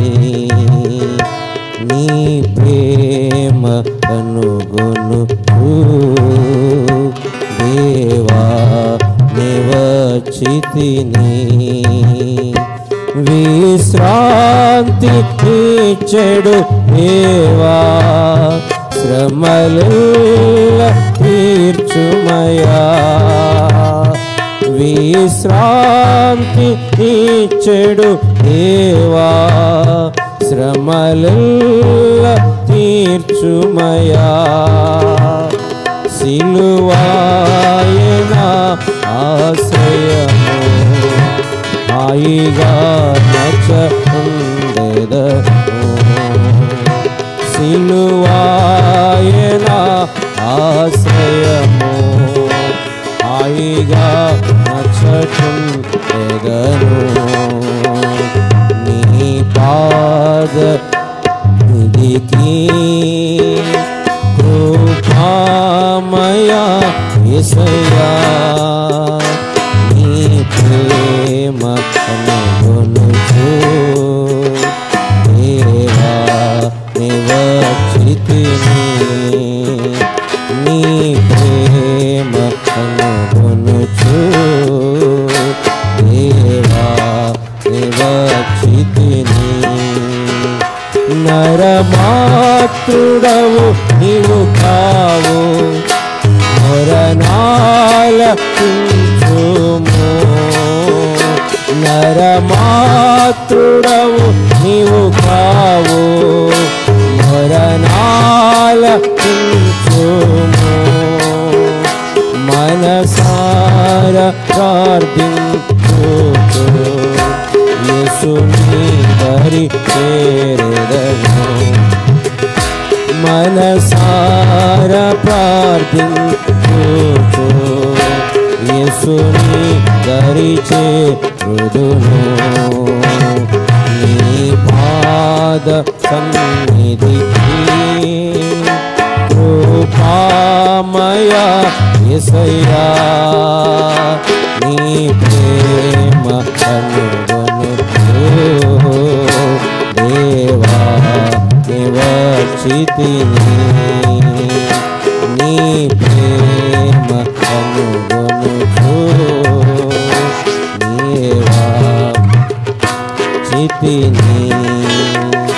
నన్ను చేయి విడువకు నాథా, నిందలెన్నో పొందినను. నన్ను చేయి విడువకు నాథా, నిందలెన్నో పొందినను. నీకై సహించెదనంతా, నీ బలము నాకిమ్ము.